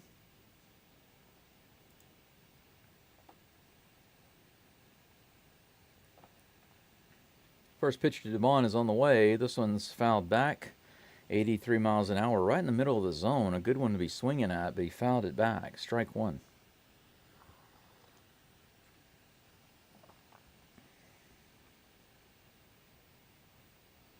Oh and 1. 88th pitch from Baz on the way. Caratine on first, 2 outs. Long pause, and finally the delivery. 95 miles an hour, fouled away again by Dubon. 0 and 2. He's got the Myers count. Got about 21 people watching and 8 likes. Guys, do your best to give me those likes. Get those likes up over 10. Maybe by the end of the game it can be over 20. That would be awesome. Here comes the 0-2 pitch to Dubon. Another fouled.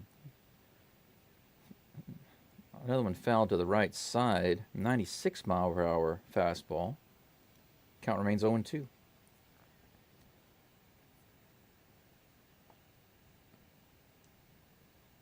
Oh and 2 pitch again to Dubon. This is the 90th pitch of the game for Baz. This one's hit hard to right field. Is it going to be playable? It is.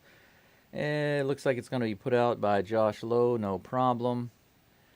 The Astros do come up with 1 run on Jeremy Pena's solo home run.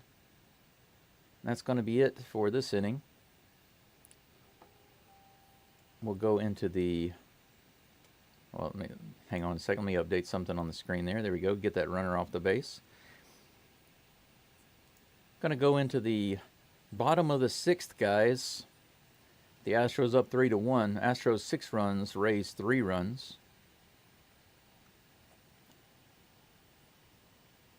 So far, the Astros have scored 1 run in 3 different innings.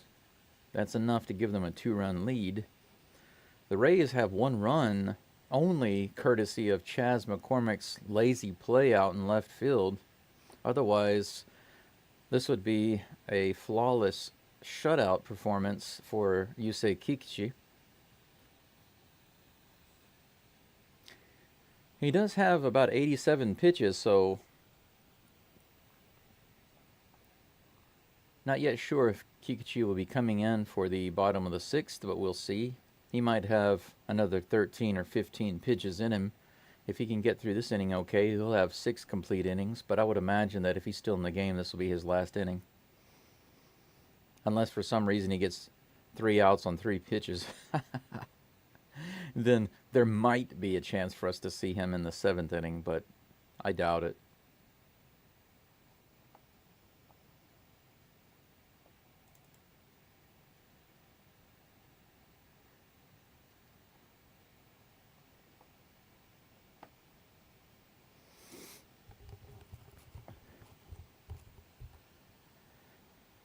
Defensive play of the game. Can I show that? Yeah, I think so. And yeah, here's that play, that Bregman catch, by the way, guys. Pretty nice. I was able to get some of it on the screen. I have to move so quick, man. I don't know when that stuff is going to come up, and I have to quickly show it live, because if I don't, it just won't happen. All right. Okay, Yusei's on the mound. First pitch is fouled straight up. Yonder Diaz is over. He makes the play in foul territory. Well, there we go. 1 pitch, 1 out. Caratini gives him a nice little half hug. And Yonder Diaz smiles about that one because they were both over for it. Yonder Diaz got it. Caratini with a big smile on his face. Even the umpire is smiling about that. They're joking around with him, I guess, because he's on first base. But 1 pitch, 1 out. Next batter here is Dylan Carlson. First pitch strike, 94 miles an hour, right in the zone. He's got 2 strikeouts today. Brandon Lowe on deck. Brandon Lau, I guess.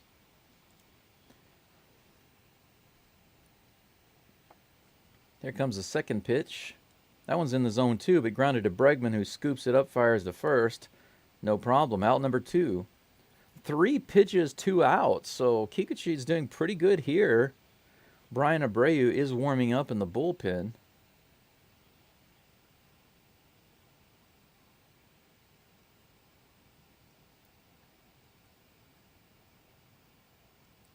Kikichi is now facing Brandon Lau. First pitch to Lau is on the way. First pitch swinging, but fouls it away. That would have been great to get that one out for the third out. That would have been 4 pitches for Kikuchi this inning. Strike 1 as it is. Here comes the next pitch from Kikuchi. This one's grounded to Altuve. Oh, no, it's off his glove. That's going to be an error on Altuve. Hate to see that one. Either bounced off his glove or off his foot, and it kicked out far away from him. I'll be able to show you that one in just a second.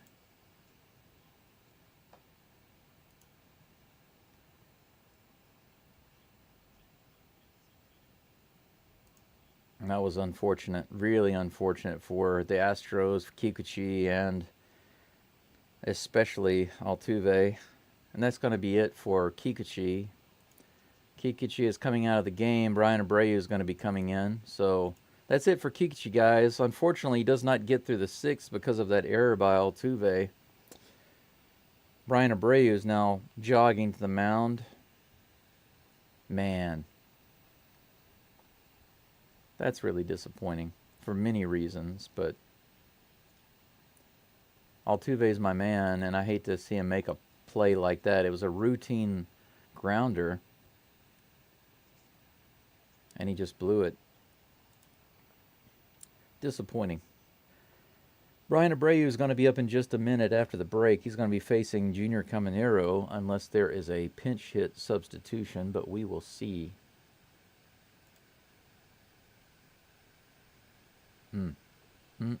Let's check the...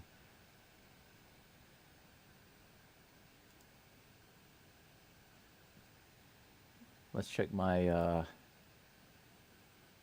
live feed to see if anything's going on. I need to update it so I can see the latest chat.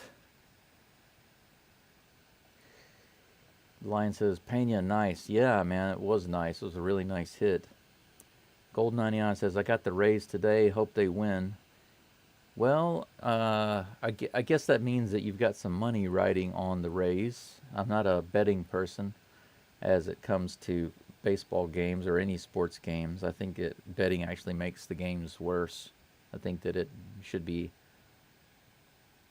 disconnected from sports, but it will never be. Even if it's illegal, people will still do it, right? So, but I'm an Astros fan, so I definitely do not hope you win that bet. But if you do, that's your own fault for betting. All right. Abreu is on the mound. Looks like he's ready to go.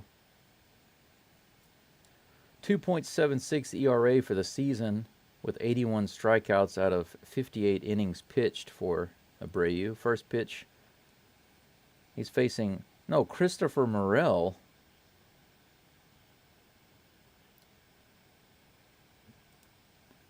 That one's... It looks like it was in there for strike 1, but they're not showing me the info on the screen. Next one is way up high for ball 1. 1-1. They've got no information on the screen right now. They're not showing any game information. I just have to go on what I'm seeing here. So it's 1-1 with a runner on first. 2 outs for Abreu facing Morel. Here's the next pitch. That one's in there for strike 2. 1-2. 85 mile per hour curve. It would be nice if I could get my headphones to stay where I put them. There we go. Oh, a swing and a miss on that last pitch. That's going to be it. Strike 3, out 3. No runs in that inning. That's going to be it for the Rays for that inning.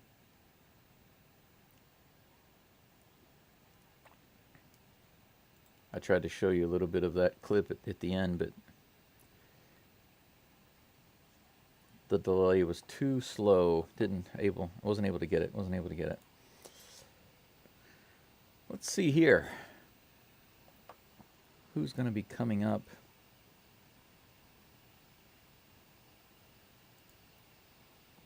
for the Astros.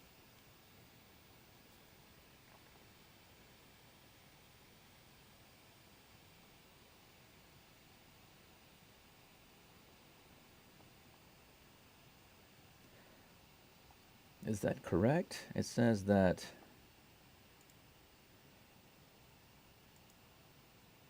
Altuve is due up. I'm not sure if that's correct, though. Now it's right. Chas McCormick. Chas McCormick is due up. McCormick batting 199. This is his opportunity to get back above 200. But he's 0 for 2 today.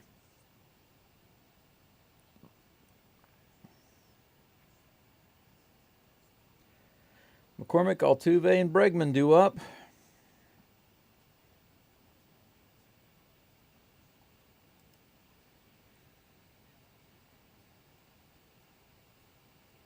It's amazing how many of these baseball players' hobby is playing video games.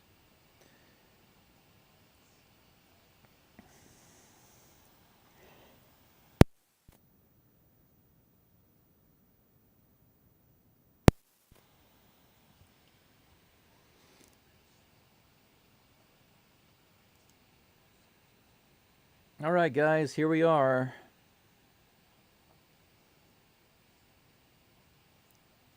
A year ago today, Kyle Tucker, my gosh, what am I thinking? Kyle Tucker's first grand slam was hit. First pitch to McCormick is a ball, 1-0. Here's the 92nd pitch by Baz, who's still in the game. Swing by McCormick that time, fouls it back to the screen. Count is 1-1.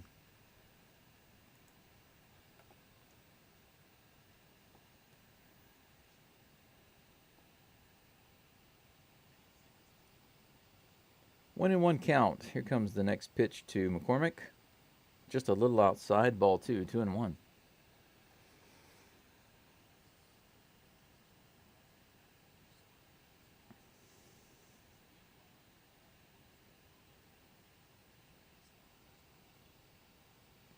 Here's the 2-1 pitch to McCormick. He hits it up the middle. It's going to be a hit. McCormick finally gets a hit and is able to bring his average back up above 200. First hit for Chas since who knows when.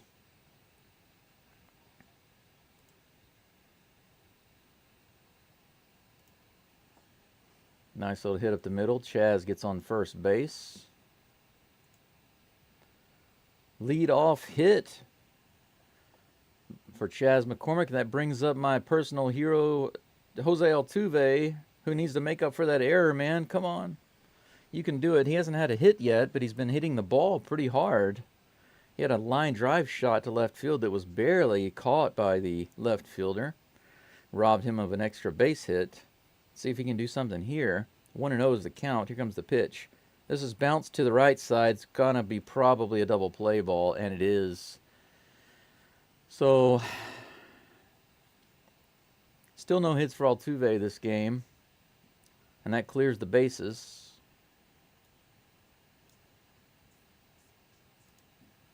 No more base runner. Poor Chas.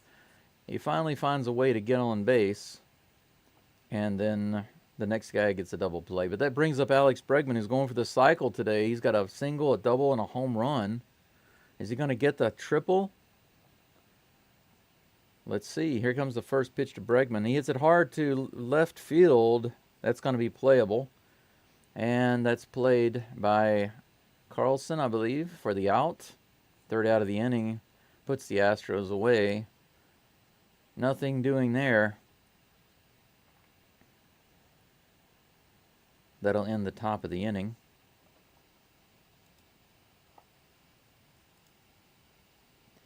Going to go into the bottom of the 7th inning with the Astros leading 3-1.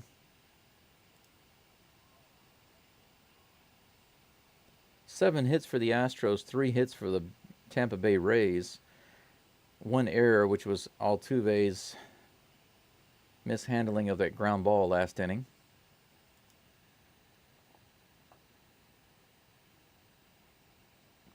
a little disappointing there on that play. Guys, it looks like I have 10 likes. Thank you so much. My goal for the live streams right now is to get at least 10 likes while I'm live streaming. It seems to be because of the amount of views and subscribers and that sort of thing that I have. My channel is pretty new. It's just a little over a month, I think. I think as of maybe yesterday, I've officially been doing the live streams for 1 month. And I've got just under 25 total live streams under my belt. Still trying to find ways to make things better for you guys. Make things more engaging, interactive, interesting, and all of that. Today I was able to figure out how to get some replays going. It's still a challenge for me to be able to do them quickly and easily. If I just had one button to turn them on and off and automatically update them on the screen, that would be great. But the way that the studio is set up, as far as I know, I can't do that. I have to click on 3 different buttons to get it to appear, and then 2 different buttons to get it to disappear. And then I have to reset it up again so that it's ready for the next preview. So actually, I've got what's called an edit preview screen, and then an output screen to YouTube. The output screen is what you guys are seeing. First batter is Junior Caminero. He takes strike 1 from Brian Abreu. Here comes the next pitch from Abreu. Swing and a miss. 85 miles an hour, low in the zone. Right below the zone, actually. 0-2.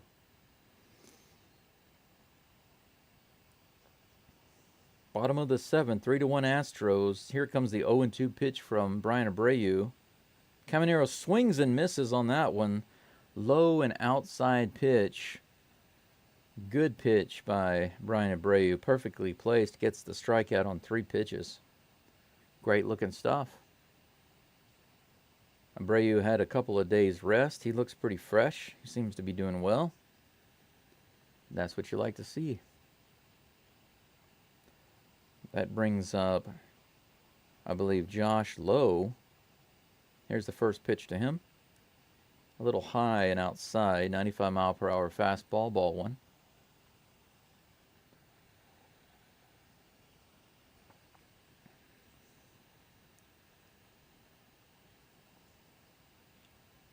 One ball, no strikes. Here's the pitch. Check swing. Did he go around? They say he did not. That will be ball 2. 2-0.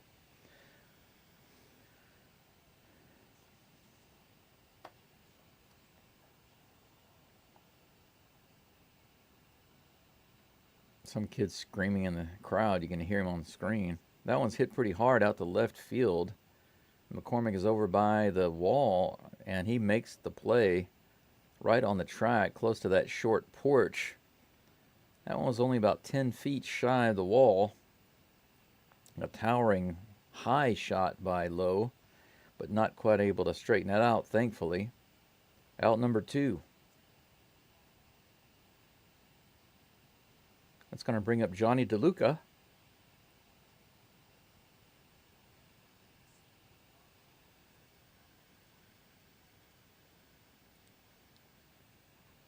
No, guys, I'm sorry about that. I'm looking at the batter. I'm like, wait a second, that is not Johnny DeLuca. That's Josh Lowe. The last batter was not Josh Lowe. The information on the screen was wrong, and I didn't notice that. Here comes the next pitch from Abreu. The first one was a strike. This one is on the outside corner, but strangely enough, called ball. 1-1. 2 outs. 1-1 against Lowe. Last batter was Caballero, who flew out. This one's hit to right field. It might drop, but it's not. What an amazing diving catch by Mauricio Dubon to make the 3rd out. Abreu smiling and laughing about that as Dubon comes in. But what a great catch by Mauricio Dubon, charging in, diving to make that play. And they don't show a replay, so I can't show it to you guys yet. Maybe if they show it later, I'll be able to share it with you. I hope so. That was a good catch. Line drive shot to right field. Dubon all over that. Great job. We're going to go into the top of the 8th. The Rays only have one run, and I don't believe that it's fair to credit that run to Kikuchi, because that runner was only in scoring position because of errors by Chas McCormick. Lazy playing in the field, lazy, what you would call indifference, player indifference, and then a bad throw to second base. Man, let's take a look at the live stream and see what we got going here, if we got any comments.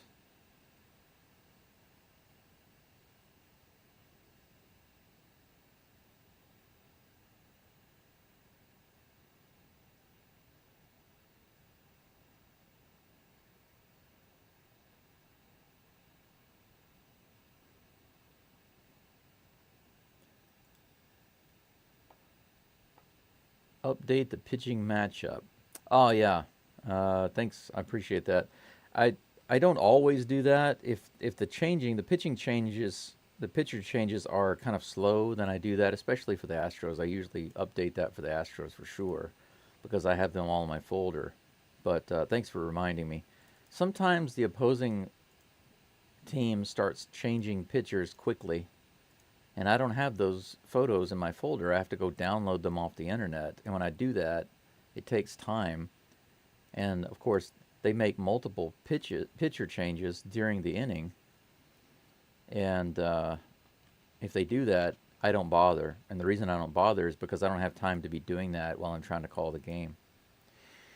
But it does look like the Rays have a pitching change. Drew Rasmussen, I'm not sure if I have him in my folder or not, but I'll take a look. Drew Rasmussen, I don't think I do, and I don't. I'm going to have to go find his picture. But quickly, there are 2 pitches and 2 strikes to Jordan. He launches that one into the right field stands.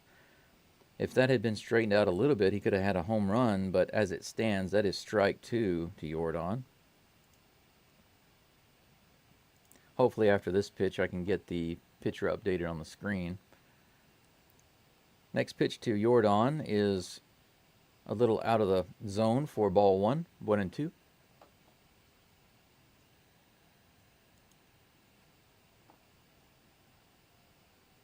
Rasmussen in with the 1-2 pitch. That one's low and inside. Ball 2. Counts even. No outs. Jordan Alvarez batting with no runners on in the top of the 8th. 2-2 count. Here comes the pitch from Rasmussen. Ooh, right on the outside corner. Swing and a miss, 98 miles an hour. Let's see if I can locate Rasmussen's picture now. Drew Rasmussen, Rays. By the time I get his picture up, the inning will probably be over. Jeremy Pena, no, I'm sorry. Yainer Diaz comes up to bat. He had a strikeout his last at bat. This one is a ground ball right through the hole. So Yainer Diaz has a little hit between first and second.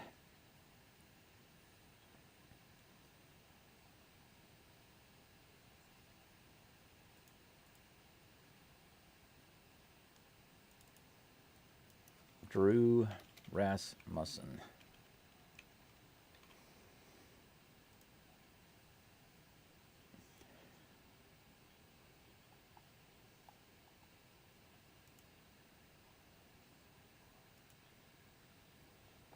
There we go. Kind of move that over a little bit. It's too far to the right. There we go.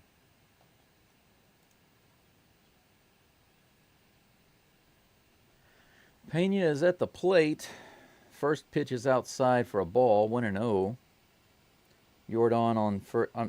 Jordan on first. No. Why is my information not updating again on the screen? That's wacky. Diaz is on.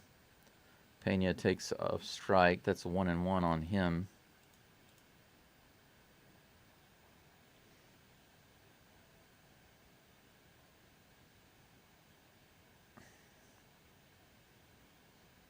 Runner on first, 1 out.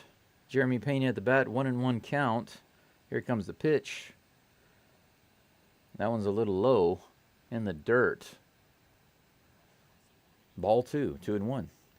Ryan Presley is now warming up in the bullpen. It looks like he will be up in the 9th inning for the Astros. Here comes the pitch to Pena. There's a line drive single to left field. Pretty deep. Nice hit by Pena. Back-to-back singles for the Astros. Now they have runners on first and second. Take another look at that.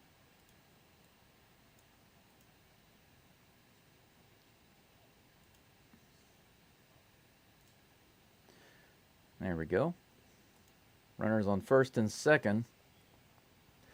One out. Runners on first and second. Victor Caratini's up to bat. First pitch to him is a swing and miss right in the middle of the plate. 97-mile-per-hour fastball. The pitching says Brian Kikuchi. I didn't completely change the name instead of Brian Abreu. Brian Kikuchi. That's hilarious. All right.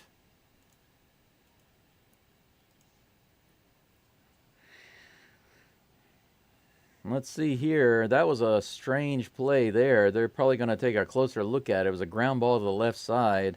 Espada's on the... They're on the phone. They're going to challenge it. Let's show that play again.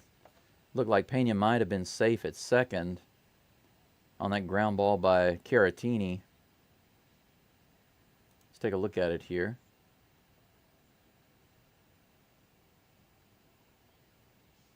Yeah, Pena looks safe there.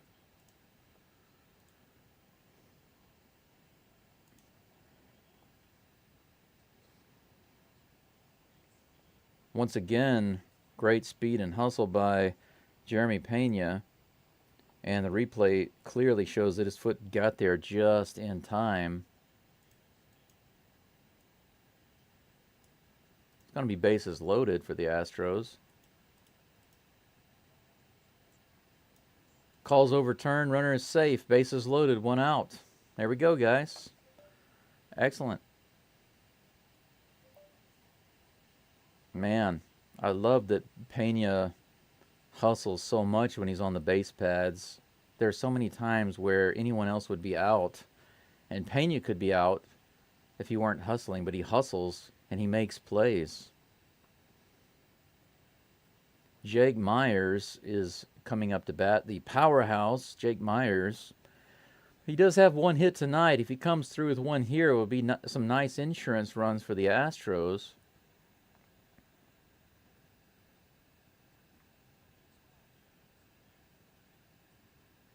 This is another one of those things, another one of those bases loaded moments for Myers that he's had recently.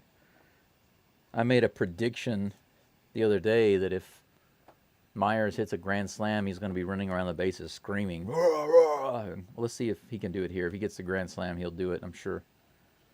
Check swing, that's going to be strike one. 94-mile-per-hour fastball, kind of up in the zone. No balls, one strike, one out. Bases loaded for the Astros here in the top of the 8th. Jake Myers at the bat facing Rasmussen. Here is the pitch.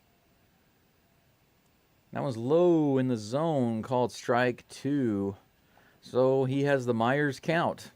The Myers count is the 0-2. He calls timeout, steps out of the box.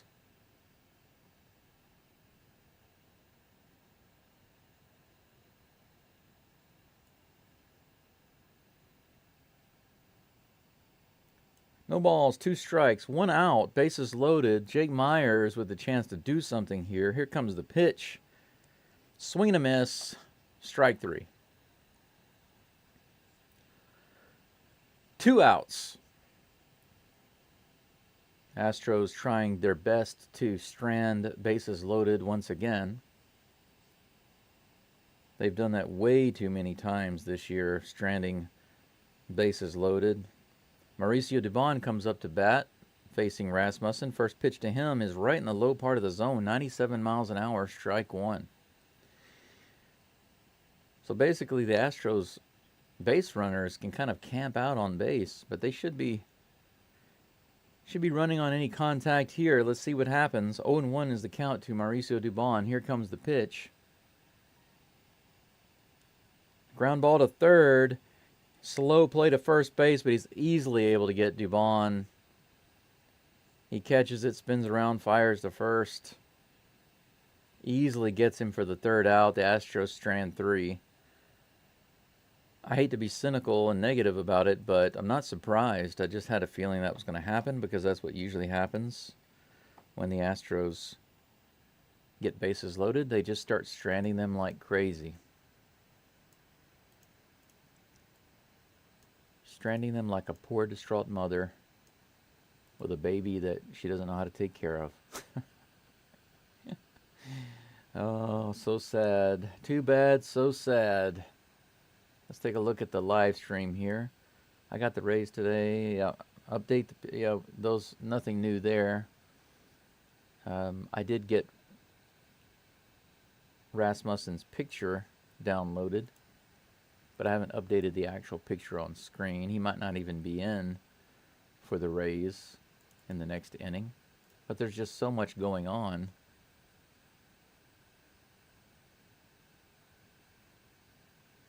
Where is his picture? I thought I downloaded it. Oh, I didn't.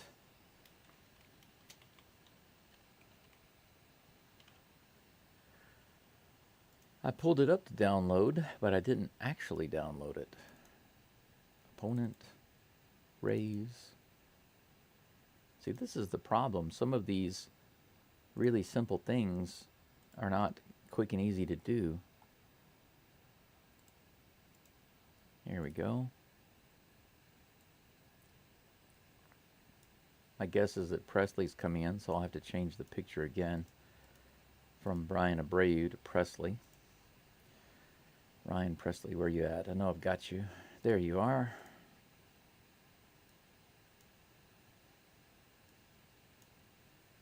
Ryan Presley's picture is in. Now I need to change his name. If I have the time one day, I'll just add their names to their pictures.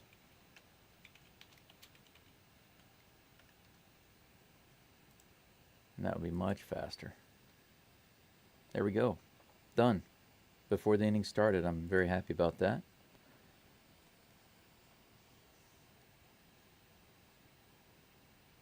Whoops. I didn't mean to have that going. Let me take that off the screen. Played way too much of that. I didn't mean to show all that. Can't be showing that much. Got to show the short clips. Ryan Presley in the game.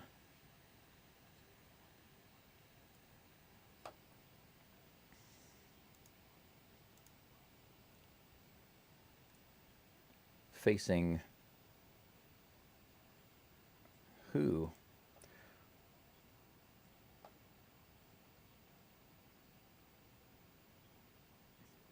DeLuca. Johnny DeLuca with 1 ball, 1 strike. My information didn't update on the screen. I had to look it up manually. That's weird. Foul ball. That's 2 foul balls, so that's strike 2 on Johnny DeLuca. 1 ball, 2 strikes from Presley. Here in the top of the 8th. I think earlier I might have accidentally said the 9th inning, but I meant the 8th inning. Presley in, replacing Brian Abreu, who pitched the last part of the 6th and all of the 7th. Here's the next pitch from Presley. Check swing. Did he go? Yes, he did. Strike 3. That'll be out number 1 as DeLuca goes down with that check swing. For some strange reason, the information has not been updated on my screen. I'm going to reload the MLB stream here and try to get the updated information. It's still showing the Astros batters from last inning. Okay, Jackson comes up to bat, and as I reload the screen, he gets a hit off of Ryan Presley out into right field.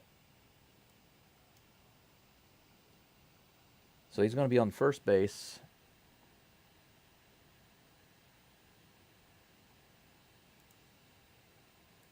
Whoops. Yandy Diaz comes up to bat with a runner on first, 1 out. First pitch to him is in there for strike 1. That's the thing about technology, man. It's a love-hate relationship for me, because when it works, it's great, but when it doesn't, it doesn't. Not at all. It's not like analog stuff. It doesn't work just a little bit. It works or it doesn't. Okay, that one's in there for strike 2. 0-2 against Yandy Diaz. Runner on first, 1 out. Here comes the next pitch from Presley. Well, he takes a long delay here. Steps off the mound. Apparently just taking a breather. 4 hits for the Rays now.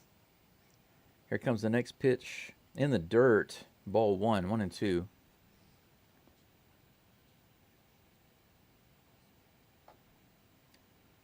About 27 people, 28 people watching live right now. Thank you so much for joining. I'm doing my best to show the important replays as they happen. It's a challenge for me to try to juggle all this information, but I'm doing the best I can. 1-2, here's the pitch. Diaz grounds it through the hole. Pena dives but can't get to it.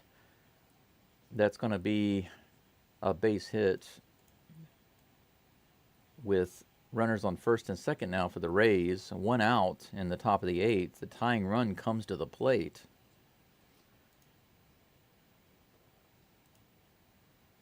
Right through past the diving Pena.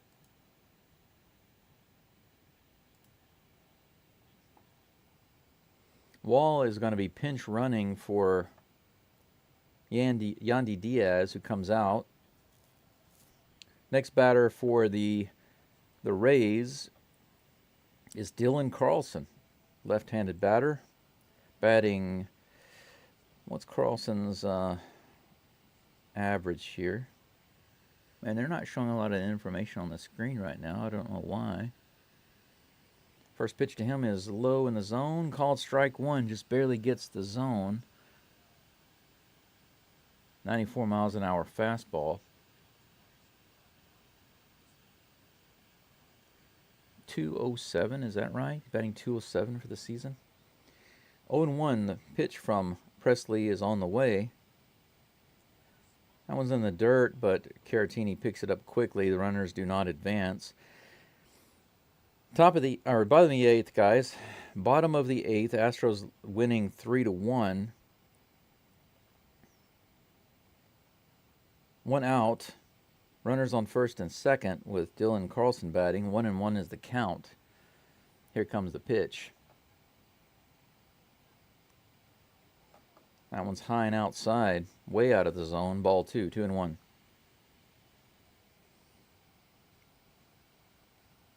Brandon Lau on deck. Let's see if Presley can get a double play ball here.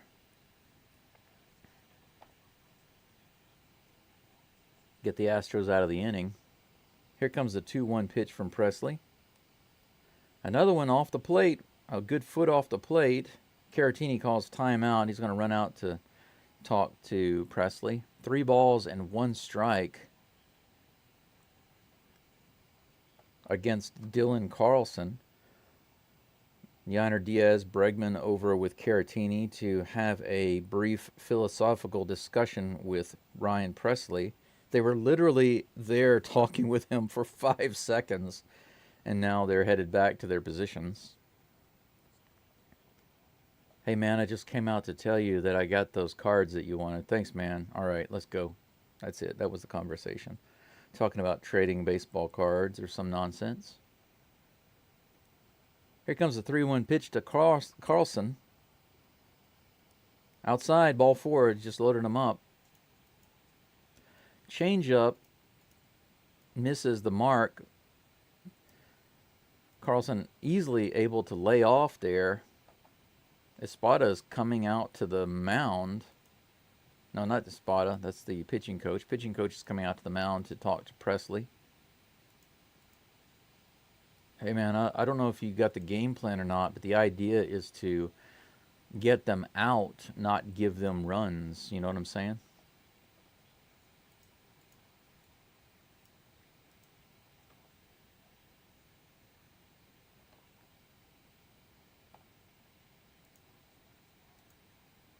Little meeting on the mound there.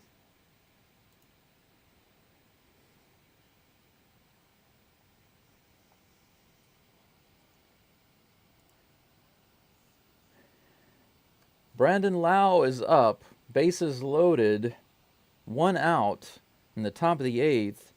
The Astros nursing a 2-run lead. 9 hits this game for the Astros, 5 hits for the Rays. Kikuchi had a wonderful performance, giving up no real runs. He gave up 1, but that was something I credit to Chas McCormick. First pitch to Brandon Lau is on the way. Swing and fouled away. 82-mile-per-hour pitch. Low and inside. Strike 1. Got 20 watching right now. Appreciate that. 11 likes, guys. If you can, punch me a like on the channel there. It would be really cool to get to 20. I mean, heck, even 15 would be great, but let's shoot for the stars. The next pitch from Ryan Presley, a little check swing. In the dirt inside. He does not go. That's ball 1. 1-1.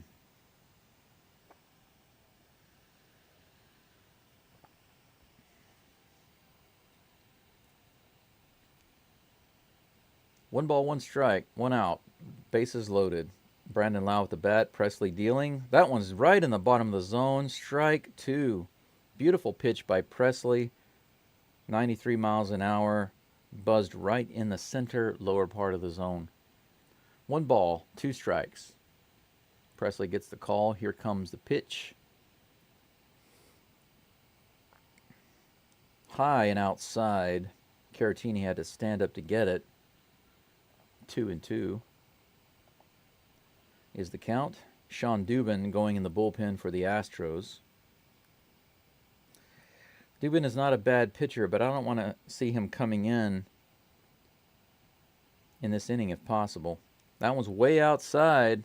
Ball 3, full count. Man, another changeup from Presley. His changeup is costing him balls and walks.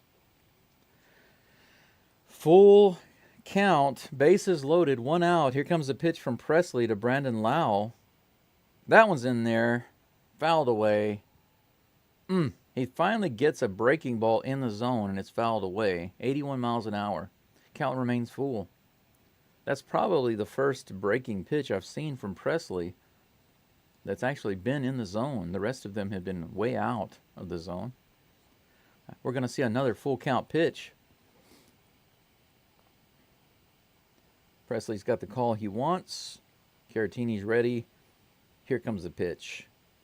Swing and a miss in the dirt. Foul tip.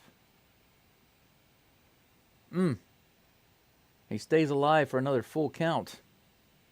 That was close. Take a look at that. That was close, guys.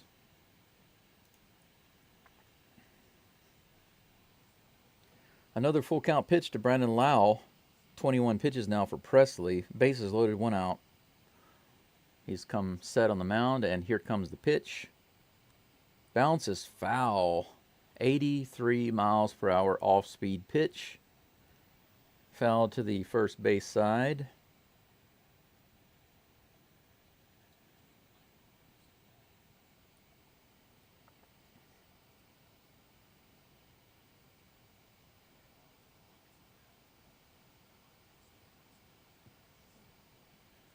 Full count against Brandon Lau. Here comes a pitch from Presley. Another one bounced foul. This is about to be the 10th pitch of this matchup between Brandon Lau and Ryan Presley. Typically, Lau is not able to get this high in the pitch count or this many pitches from Presley. It's not the way their matchups typically go. 3-2 pitch from Presley is on the way. Let's see if Presley can get the double play ball here. Fouled back again. Down the third baseline. Bregman is way over there, but it's about 5 feet over the net and into the crowd. Man. 5 feet away from Bregman getting an out in the foul territory there. This will be the 12th pitch. 11th or 12th pitch to Brandon Lau. Presley having to work his butt off. This will be his 25th pitch of the inning. Man. Here comes the pitch. Hit down the... Oh, it's short hop by Yiner, who gets it and takes it to first for the second out, but one run will score. That was a great catch by Yiner, getting a one-hopper line drive. But Jackson scores.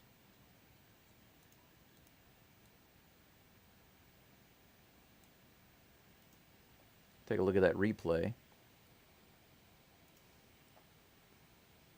So Yiner's able to get the out at first.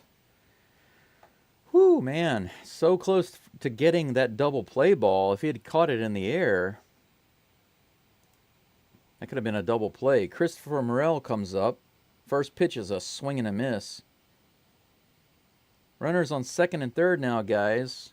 Astros up 3-2. 1-run lead. No balls, 1 strike to Morel. Presley dealing his 27th pitch of the game right here. And here it comes. That was way in the dirt. Caratini's able to stand up and block it, keep it in front of the plate. That was a good stop by Caratini. Yeah, it landed a good couple of feet in front of home plate, man. I would fill in part-time as a catcher in Little League, and I hated it. I could do it. I just didn't like the position because of my knees. But pitches like that just drive you bonkers. Presley says he can't hear the pitch comm. He steps off the mound. Caratini comes running out. They're going to take a timeout here.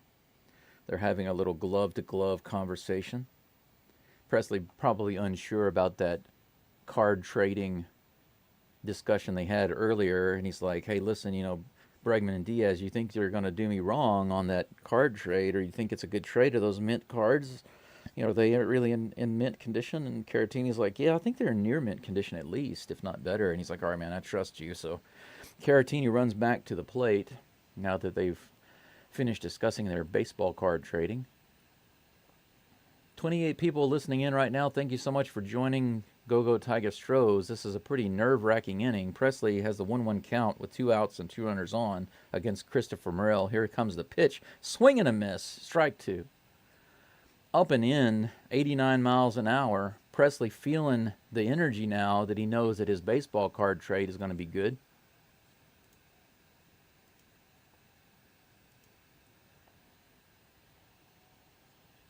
One ball, 2 strikes. Here comes the next pitch. Swing and foul ball. Just barely tipped it, fouled it away to stay alive. 29 pitches for Presley. He's about to have his 30th pitch of this inning. Man, he is working his butt off this inning. 30 pitches. Can you believe that? 30 pitches for Presley this inning. About 12 of those coming against one batter, Brandon Lau. Christopher Morel at the bat right now, 1-2 with 2 outs. Here comes the pitch from Presley. Ooh, just barely misses the outer corner. Little high and outside. 2 balls, 2 strikes. Even is the count. 29 people checking in with me right now. Thank you so much. I'll check the live stream in just a moment. If there are any comments, I'll try to get to those, but a little busy at the moment calling this. Next pitch. Hit down the third base side. Whoo, just foul. Bregman was close, but that ball was just past the bag. Dangerous, dangerous strike there by Morel. We're going to have another 2-2 pitch. Take a look at that. Look how close that was. Dangerous, guys. Another 2-2 pitch coming in just a second from Presley to Christopher Morel. The 32nd pitch of the inning for Presley. This one's bounced easy to Pena. Should be an easy play to first base. And that's going to be it for the inning. Whew. Astros get it done finally. Presley, despite loading the bases, only gives up 1 run. The Astros preserve their lead 3-2. What a nerve-wracking inning, guys. Man, what in the world is going on, Presley? Presley winds up throwing almost 35 pitches that inning. Kikuchi threw like 2.5 times that many in basically 6 innings. Presley trying to catch up with Kikuchi's pitch numbers. Presley's going to have to take a week off, man, after that. That was insane. Holy cow. Let's go and take a look at the channel and see what kind of comments we might have. What an inning. I hope we don't have a 9th inning like that, because that 8th inning was just enough to destroy my nerves, I think.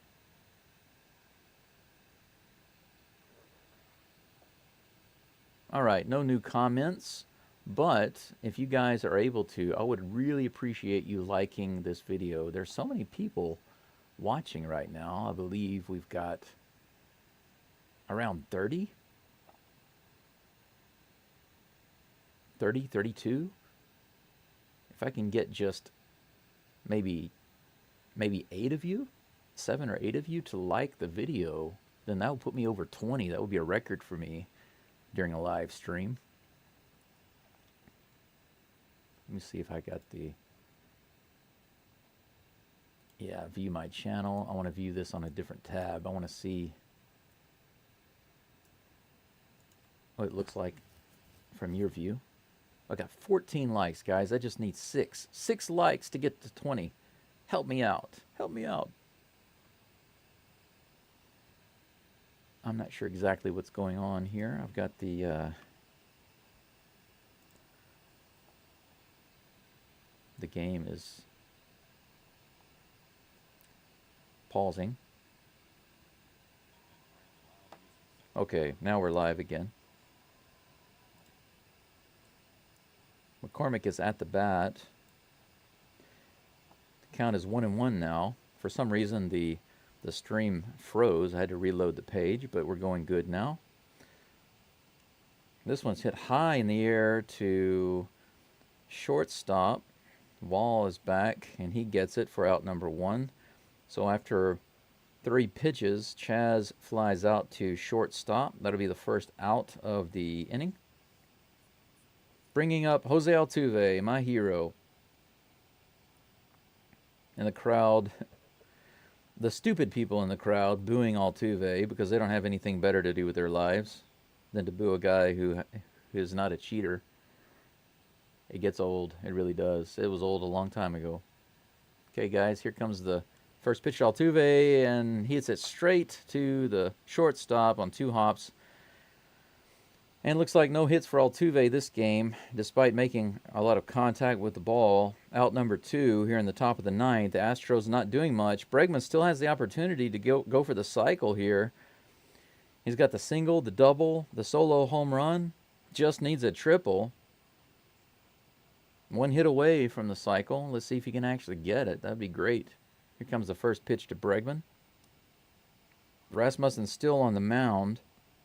Thankfully, I don't have to make that change. That's in there for a strike. 0-1. LSU power, baby. Come on, go for that triple. Here comes the pitch.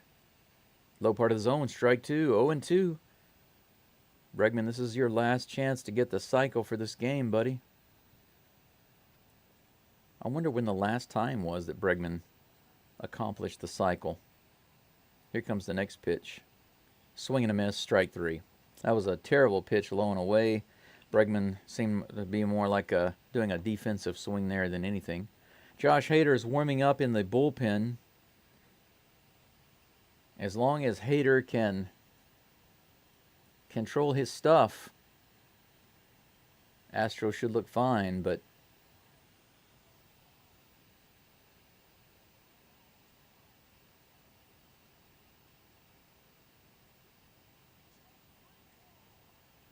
just got to keep him away from that long shot, long ball, right? But Hader does have about 25 or 26 saves in a row. It's a record.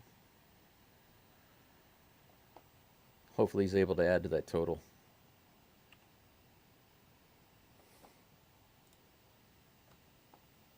Man, these loud commercials that they play during the break are so distracting.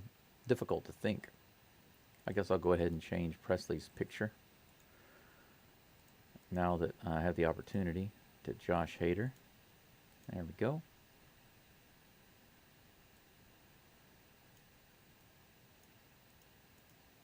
Got to change the name too. Josh Hader. There we go. I can move Rasmussen's picture over too. It's too far to the left. I wish all these pictures were the exact same size and would enter as the correct size whenever I bring them in, but they don't. They come in full size, then I have to resize them manually. Just the little things that you have to learn how to do when you're using this software is, it's a learning curve. And then as you're doing things manually, you have to try to find ways to do things automatically, or maybe with like 1 click instead of 3 or 4 clicks. And right now there are just some processes I don't know how to get done with less than 3 clicks. It's not always fast. Josh Hader is complaining about something going on the mound, and the umpires are out to look at it. Hader and Caratini are out there with the umpires looking at it. Apparently there's some kind of groove out there that Hader doesn't like. He says it's causing his foot to come off at an angle.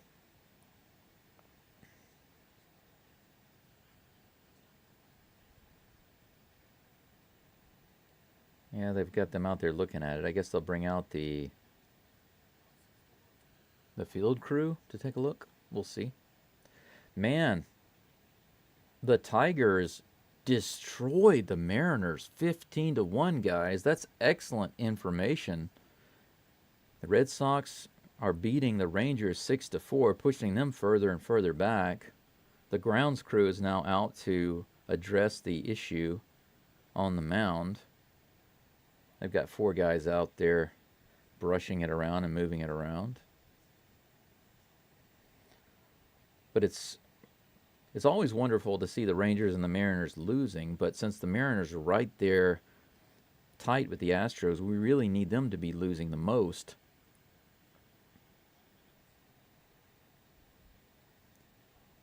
But seeing them get destroyed by the Tigers is absolutely wonderful. Man, 15-1, that's nuts. Would you guys like to see a highlight of them repairing the mound right now? Let me see if I can show you. If they put it up again, I'll show you right quick what they're doing on the mound. There we go. Yeah, they're out there fixing the pitching mound right now. That's the latest highlight, guys. Just a bunch of dudes out on the mound trying to get it fixed for Hader. He seems to like it right now, so it looks like we'll be getting into the bottom, or the bottom of the 9th here in just a moment. Sorry for that delay. Nothing I can do about that. Hader seems to like it, though.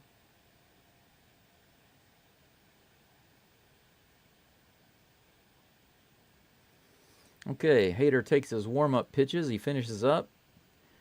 We're about ready to start. Bottom of the 9th, the Astros up 3-2.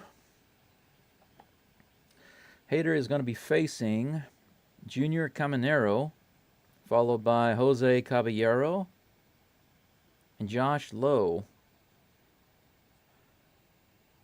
Caminero's up to bat. First pitch to him by Hader is a strike right in the middle, 96 miles an hour, 0-1.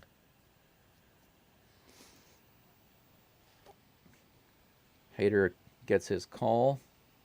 Here comes the pitch. Another one right in the zone on the inside, 97 miles an hour, swing and miss, strike 2.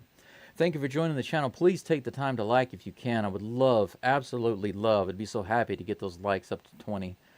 Do your best to help me out, guys. 0-2. Here comes the pitch from Hader. Swing and miss on a high fastball. 3 straight fastballs. 2 swings and misses.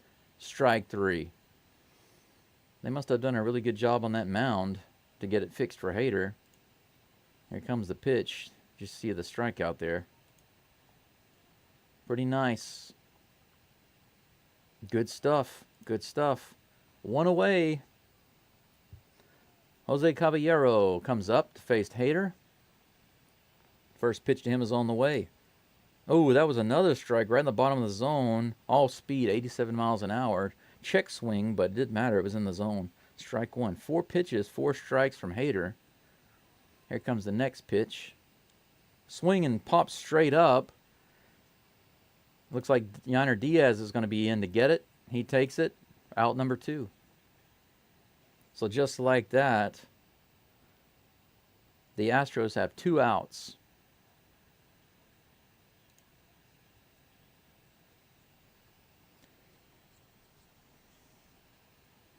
Hader's wanting to change the ball after that. 2 up and 2 down.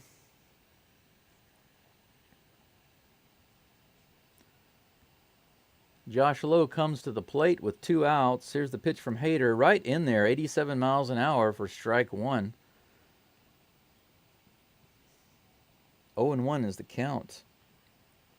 Hader's got the call. Here comes the pitch. Low and away, ball 1. That's the first ball, I believe, that Hader has thrown. 1-1, even count. Here comes the pitch to Lowe. A little high, 97 miles an hour. Just missed the top of the zone by a few inches. Lowe not swinging on that. 2 balls, 1 strike. Here comes the next pitch from Hader. Strike, 98 miles an hour. Right in the outside area of the zone. Counts even, 2-2. This will be the 10th pitch for Hader. And here it comes. Ground ball to first. Should be easy. Toss to Hader, who covers first base. The Astros win 3-2. Hader with a big grin on his face as he covers the base. Yainer Diaz with the flip. He came off the bag a little awkwardly, but he seems all right. Astros a full game and a half ahead of the Mariners now in the division. Let's take a look at that replay if they give us a glimpse of it.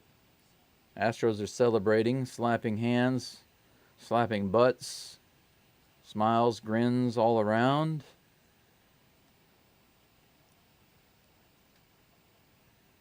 Yeah, that play at first base, it looked like Hader, when he touched the base, he almost tweaked his ankle there.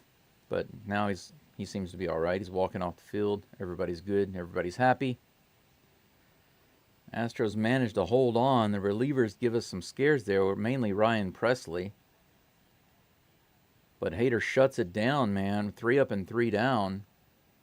Astros win this game 3-2.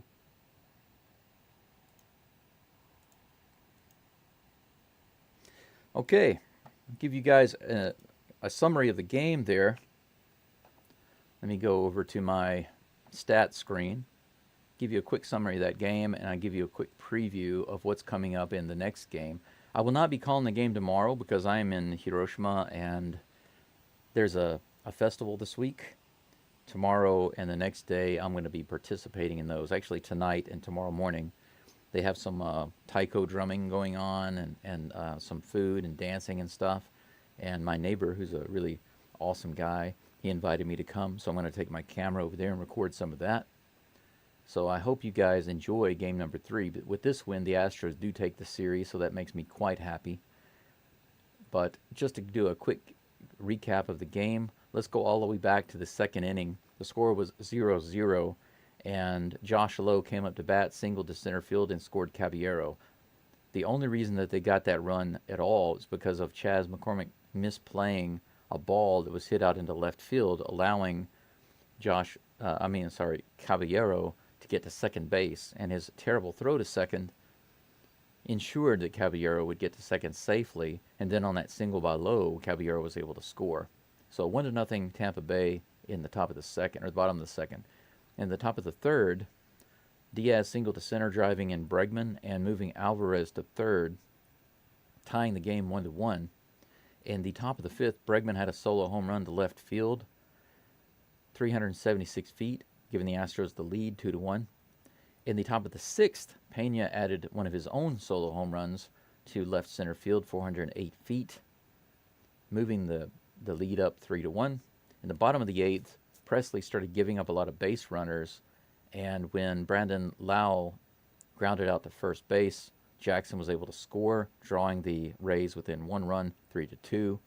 And luckily, Presley didn't give up any more runs that inning. It was a sweaty, nervous inning, but we moved into the ninth, and Hader had 3 up and 3 down, shut down the Rays no problem, threw lots of strikes, got the ground out, and the toss from Diaz to him at first base for the final out. Astros win 3-2. Astros are now 64-55 with a winning record at home and away. And with that win and the Mariners' loss, they move a full game and a half ahead of the Mariners and the American League West. They are in charge of their destiny right now. As long as they keep winning like this, Mariners keep playing mediocre ball, then the Astros can clinch the division and get into the playoffs. They're playing much better recently than they have been. They had some rough times after the All-Star break. They've had some relief pitcher breakdowns and lack of hitting, but recently they had been on fire. Their bats have been on fire. Their starting pitching has been amazing. And relief pitching is getting the job done, but, in some cases like today, just barely. Just barely. But that's it for now, guys. The game for tomorrow, just to give you a heads up about the information on that game. 1 second. I think I'm going to sneeze. Let me mute this.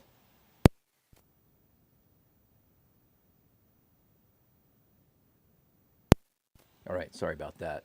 Didn't want to destroy your ears with a sneeze into the microphone. The game tomorrow starts at the same time, Game 3 against the Rays. Starting pitchers scheduled are Ronel Blanco for the Astros and Zach Little for the Rays. Blanco almost under 3 with his ERA right now at 3.02. He's 9-6 for the season. 126 strikeouts in 128 innings. Almost exactly 1 strikeout per inning on the average. He's given up 19 home runs in those 128 innings. Littell has also given up 19 home runs in 124.2 innings. But Littell has given up a tremendous amount more hits. Blanco's given up 83. Littell's given up 144. He also has less strikeouts than Blanco, but he also has less walks than Blanco. His ERA is 4.11, and he's 5-8 for the season. And guys, that's it for me right now. Yeah, please, Jordan, hit one. Yeah, I wish you would have. It would have been nice, but luckily the Astros didn't wind up needing it. Let's go. Good game. Thank you for being here, everyone. I would say see you tomorrow, but I won't be here like I said, but I will see you in the games after that. Please be on the lookout for those. I'm going to post the next series, and I'll be calling those games. Should be no problem through the weekend. I believe I'll be able to call all of the games that go through the weekend. But until that time comes, thank you so much. I'll say see you next time. Thanks for all the likes. Thank you for the views. Thank you for the comments. And let's go Stros. See you next time, guys. Bye.